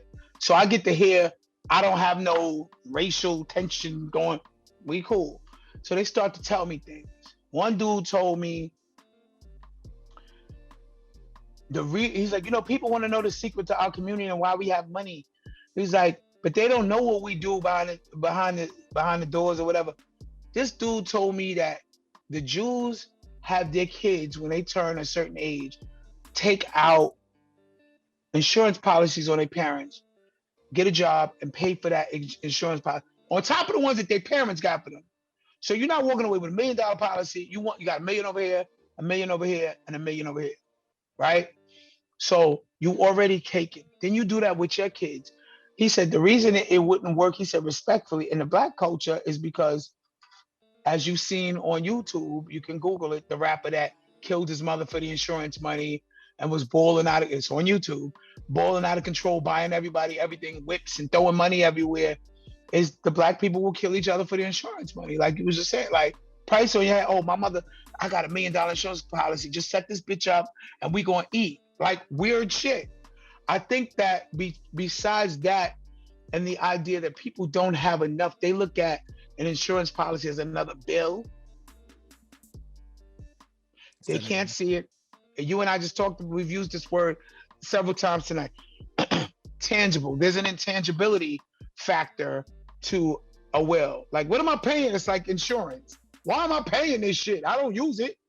So when people don't realize, I mean, there are insurance policies that you can take out money against, but people don't get that far to know. You invested $50,000, you can take out $10,000 and go buy whatever you need and pay it back later. People don't understand that, but it's education. Another thing that we've been speaking about, and I don't think that people have enough capital space in their homes to have those conversations unless they're in the upper echelon, unless they're past middle class. Middle class might not even talk about that. Upper class, upper middle class is going to be like, well, so and so and so. Like I just told my daughter, this, you asking me about it, let me say how ill I am.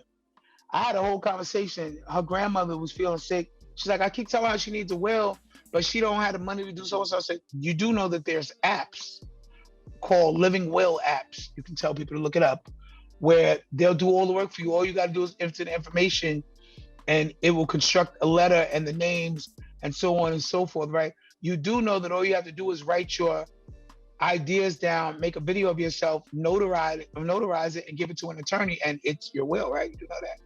But education, bro, the importance of it isn't stressed enough. And some people don't think they have enough maybe to will away, or they think they're gonna live forever, or they don't have anybody they wanna will it to. I can't speak for everybody, but I do know that a lot of people view it as a bill, because I just had that conversation with my daughter a month ago, because her grandmother was losing her eyesight and she had to get needles in her eye every month for a certain amount of months to restore her eyesight. She was like, what if grandma died? I told her she needs a will, and that's how the conversation came about. So I sent her the apps and said, you can use any of these apps. Stop acting like it takes $1 million to write a will. It's done. I like to tell this story about my dad. My dad is like a 77-year-old G, right? He still has this, he don't speak much, a lot of words. Hey man, what's going on? I'm good. Like he's just real, like he's in that. And I said, Pop, you don't think it's time for you to get a will? He said, man, we got time for that. And because I think he thinks that's bringing death into his life. And the reason I asked you that question, why I ask every man that question, is because I want to change the narrative. I just want to bring it to your mind that you need to look at it as an investment. I want to bring it to your mind that we are now putting ourselves in a cultural space where we're able to pull the best things from other cultures to also that pull them up to do the same things within our frame. You know what? My one message for this whole conversation, because you've allowed me to give a lot of mantras and a lot of material for people to grow from. But my one message would be to be better humans to each other and educate each other and urge each other, nudge each other towards a proclivity to do things that benefit us. And I'll say, when I say proclivity, I mean to have a penchant, another word, right? To have a lust to build wealth, to have a lust to take care of home, to have a lust for preparedness. To whether it's on that thread I told you about with my aunt, I was on Amazon and I saw that they had fire bags. And a few years ago, fire bags, meaning they protect your things in the case of a fire. My parents had one of their houses burned down a few years ago, and something inside me said, send this to my aunt, because if you send her anything that she thinks is great for the family, she's gonna send it out on a thread. She sent it out, everybody started buying fire bags, because there are things that are irreplaceable to us. Whether it's pictures of our kids, pictures of our parents, pictures that you, in the event of, these are fireproof bags. I said, let me send this to my family because they might, I go with whatever God inspires. And we sent it out. But I'm going to tell you, I also urge the parents to be real parents, man. Not just think I'm raising this little bastard. When they're 18, they're out of here. And I get my life back. Because it's my mother. Shout out to my moms at all times. It's my mother who calls me and says, all right, out of these houses, which house do you want? And I go, Ma, I don't want to talk to you about your shit. Like, when you die, I'm not even going to be able to think about what house do you want? Do you want the house over here? You want the house over here because your sister is going to want this? What cars do you want? What? My mother is so far ahead of niggas like, yeah, she just sent me 2 more insurance policies. I'm glad you said that, to my email. And I have 2 insurance policies and they have insurance policies on me. My mother's, this is the woman I'm telling you, man, this is the type of woman that every man needs. You need a forward thinker, a person that everything is lined up. Like my father, he got a book. I'm like, yo, my nigga, it's not the 1920s. You writing all your passwords in a book, and then you don't go back to look at the passwords. You write the password over again 50 pages later, and then you're like, oh wait, which one is the AOL? Is it this one? I said, who even uses AOL? We had this conversation yesterday. I said, you need an Excel spreadsheet that if something happens to you, we can all look at it. I have one. I can give you the template. He's like, oh, I don't really know how to do all that stuff like that. That's your mother. I said, call her to the portal, because we was on FaceTime. I said, Ma, please, spreadsheet. This is nuts. This man is looking at a black and white notebook for his fucking back. So we got to help each other streamline. You know what it is, bro. We got to help each other streamline and create a sense of preparedness. Like, how many people in your family have a to-go bag? You know what a to-go bag is? Yeah, a bag that's ready to go just in case something happens. Some water in there. Well, for us, it's water, passports, little stuff. I'm gonna ask my parents if they gave you up, yo, because I think you're my brother. So listen, so many people don't know that. Like, yes, I would even tell the hoes, you have a to-go bag. You know that bag you take to go fuck the niggas? That's a to-go bag. Just put some extra shit in there and a flashlight and some other shit, and you got a to-go bag, because at the end of the day, everyone needs to have that. In the event something happens, FEMA asks that you have it, the Red Cross, but people don't communicate this stuff, and then everyone's in a frenzy instead of, we've got to go now. Get the to-go bag. Get the we done. Yeah. It's a sense of preparedness in every aspect that I think a lot of people are lacking. Have you checked your insurance? Have you checked your credit report? That grooming we talking about? That should be a checklist that you and I create for the grooming. Like, at the end of the day, that's something we can do, bro. But that'd be great. Listen. Like, every 6 months, or every 3 months, have you checked do you have your life insurance policy? Is it paid up to date? Because my man's mom's died, and he was like, oh, I'm gonna be all that. And all he got was 2 blenders and a fake Louis bag because she didn't pay her insurance policy, even though she had one. So did you check that? Or they're paying the wrong insurance policy where she paid so much, she only getting $5,000 when she dies, but she done paid $20,000 over the last 30 years. It's a fact. So it's a fact. I had other people, insurance agents, men on the show who spoke about those plights in nauseam in the greater context. But I'm still learning. I'm learning from all you men, and all of those things is what I try to apply here on the show. So I hope everyone's listening, taking this information in. And even if this is the only episode you see, you got a lot of life goals right here. And that accountability form you talked about, we can even separate it in age groups, right? Because it goes back to the prostate exams. Like, a certain age of men need to get that done. A certain age of men need to be looking for this credit line. A certain age of men don't even need to start using credit cards yet. It's like, it's so many things. It could be in a range of ages where I feel that we can actually it could be vague, but at the same time, you can control how much water you drink from that river we led you to. Yep. I came up with something called operating at 100%. And what I mean by that is I took 5 categories. I took purpose, health, confidence, money, and knowledge. And I split them up into 20% each, adding up to a total of 100% for a daily thing that I do called operating at 100%. At the end of 6 days, I give myself a score total to let me know I'm working towards my goals. So it's purpose, health, confidence, money, and knowledge. Purpose, Right. health, I can hear that. I can hear that. Hear that? It's yeah, my bad. Purpose, health, confidence, money, and knowledge. Now, let me ask you this question. Out of the last 24 hours, if you were to say, and with gauging 20% each, that's purpose, health, confidence, money, and knowledge, how much of 100% have you been operating out of? Purpose, 100% of 20%. Okay. And health, that is eating right, working out, meditating, praying, whatever the things you do to keep yourself balanced.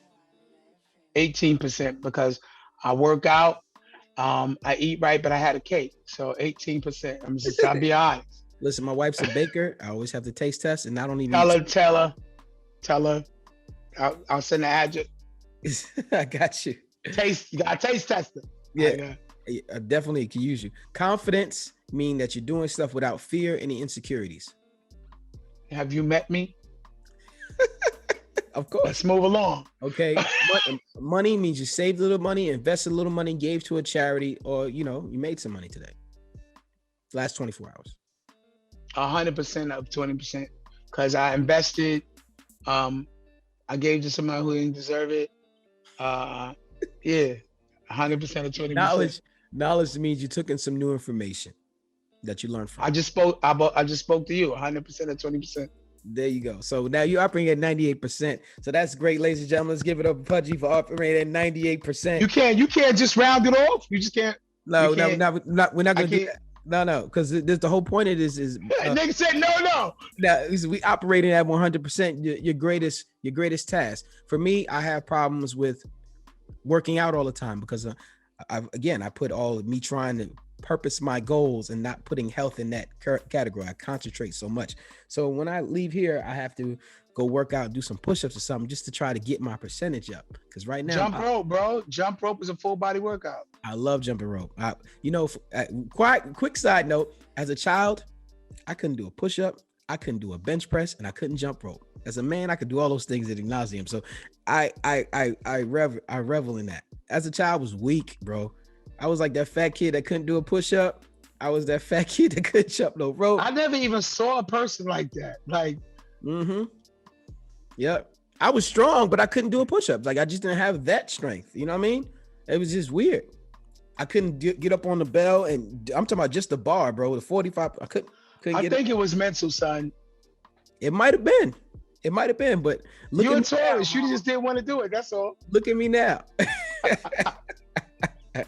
Thank you, sir. You are now part of the Silhouette Boys Club. It is people like you who move in the shadows to help people like me shine. Now, before you go, we love to get referrals for the show. Is there anyone you would like to come on this show and talk about this conversation and further it in manhood today? Yeah, man. I got a couple of people. I actually was thinking about it before you asked, but I would have to contact them because, people don't like being blindsided, but absolutely. I'm thinking, a lot of people might not know the dude, but Royal Flush, he's an MC and his brain is a brain. Pudgee, people who watch this show know who Pudgee Tha Phat Bastard is and know who Royal Flush is. Right now, somebody is smiling so hard. They can't. First of all, they've been smiling this whole episode, but now you just made they chin go all the way up here when you said Royal Flush. So I got a couple of people, man. And I appreciate that. Now, before you go, I know you've done a lot of things recently. We like to hear what you're doing so we can support you, where you want us to go to put our energy towards your purpose and what you're doing. First of all, I gotta say, man, this show is fire. Nah, man. Listen, I gotta give you your flowers, man. The stuff you tapping into is you on to something big, bro. And I don't know if you even know that your steps are guided, but please don't stop. I don't care if it gets hard. When you feel like you hit a wall, man, find a way to renew it. I'm gonna be totally transparent with you, man. The last 48 hours, I hit a wall, bro. I got burnt. I had to figure out a way to refuel and re-energize and get back out here, and I don't know what burnt me. You know, I don't know what it was, because I'm a father, a full-time dad. I'm like, he stay at home, Right. my 3-year-old, but I have to maneuver around that. Plus, I changed my position in the marriage, which is okay. I am now the guy who cooks for my wife because she works. I try to lighten her load because she's moving around, making sure that we sustain where we are. So I don't know where I got burnt out at. I try not to get caught up in who's watching, how many views, how many likes, how many shares. I try not to train myself to be a part of none of that. I'm barely on. People think I'm on social media. I post and I walk away, because that can really take you somewhere, right? If you don't think people's paying attention to what you're doing. If you live in that mitigated mind space. I don't. So yeah, 48 hours I had to replenish. And what I started doing, what I talked to you guys about, I started watching the sunrise every morning to let myself know that God woke me up another day and I'm enjoying this beauty. And I film it and I put it out so people can see that I'm enjoying life for this moment right here. So that was the remedy that I came up with to refuel this time around. So I appreciate you saying that 1000%. So I'm working on, again, I'm always good as my material, so God bless. But I'm working on my new album. The title keeps changing, so it's either The Little Red Hen or Who Asked You Anyway. But my next single is called Price Tag. And after that, I'll probably release Set That Up. And I'm also working with Sweet Tea, legendary female MC, on her album. And I'm working with a new artist called Pyrex Black. Super dope artist that, I'm helping realize his dream. Super dope artist. And a new artist called Drop Top Dre. So those are the projects I'm working on, and I'm working on them passionately. People are asking me to write for stuff and write for people's albums. But I find now that I don't like fragmenting things, right? I feel that if you keep helping everybody else build their house, it's going to rain and you're going to have nowhere to live. And most of those people aren't going to welcome you in to stay in their house. And if they do, what man wants to stay in another man's house for more than half a night when it's raining? You're like, all right, gotta go. So I'm building my own new house, and I'm not giving as much bricks to other people's homes, because every time I keep taking from my pile of bricks, I'm depleting it. But everyone's asking, I'm not giving brick to him. Their house is getting built, and now I'm missing bricks. So hold on, I'm gonna cut you off right there just now. This is not Vlad TV. This is SOULutions for Men. So he's talking about real houses to building. Yeah, I'm talking about like Mickey Mouse building. Yeah, cement, red bricks. There you go. Building home, just brick and mortar. Letting them know. Buildings. Don't misconstrue none of that. Yeah, that's enough of shout out to Vlad, man. Shout out to Vlad. Yeah, shout out to Vlad, but Vlad, we don't. So I realized that if I'm helping other people build their house with the stones that I give them, they got their houses built, and I'm just here with this slab of concrete, but I haven't started putting the stones, and no architecture has taken place on my property. So I'm really just building my foundation, my compound, and surrounding myself with people that I want to benefit from my years of beating the streets. You know what I'm saying? And that's it. So Sweet Tea, I'm honored to be working with a legend. People call me a legend, but she came before me. Her first record was 1986. And it's an honor to work with the people who you looked up to. When you laid in the bed and you looked at this girl's album every night, and then you met her years later and y'all were friends, and then she calls you years later and she's like, yo, you want to do my album with me? You're like, but you the real one. You was before me. It's an honor. You know what I'm saying? So I continue to be delighted by the respect for my talent and the ways that I can help other people by remaining focused, diligent, vigilant, and passionate about what I do, and not trying to chase everything that comes across my TV screen. Oh, they doing that now. I got to do that. Oh, they doing that. I'm going to do that. Oh, nah. I stay focused on what I do. I let other people do what they do, and we meet in the middle because you do that and I do this, and we get together and everything's going to be lit. So that's what I'm working on. I appreciate whoever, whether it's today, tomorrow, a year from now, whoever sees this interview. I just hope that you and I had a conversation that inspired someone or reignited or restored or helped someone realize something that they didn't see in themselves or something that they had accomplished that they didn't know. Oh, I already am great. I just need to forge this and forge forward. So I appreciate you for that, bro. Hey, I appreciate you. I want to say that you said you're working with people that you feel were legends that came before you. Let me preface this by saying I grew up in the Bronx. I was around when you were ascending, my friend.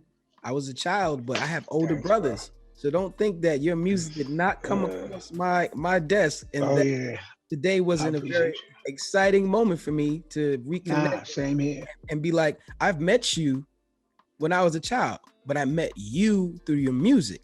But now I get to meet you and I get to dive a little deeper and have this information. So listen, it's full circle for me. I appreciate being here today. I appreciate the moment and the culmination of God preparing me through my life's journey to sit here in front of you. How many roads and avenues I took just to land us at this one point of thinking and mental elevation. So I thank you for that. Right. For those listening, you can reach me at SOULutionsForMen@gmail.com to be a guest on the show or at Sheen1 on all platforms. Let's continue this conversation on Facebook, Instagram, Clubhouse, or in the streets. If you see me, let's chop it up. We end today's show with a quote from Dr. Miles Monroe. True success is not measured by how much you have done or accomplished. It's not compared to what others have done or accomplished. True success is what you have done compared to what you could have done. In other words, living to the maximum is competing with yourself. It's living up to your own standards and capabilities. Success is satisfying your own personal passion and purpose in pursuit of personal excellence.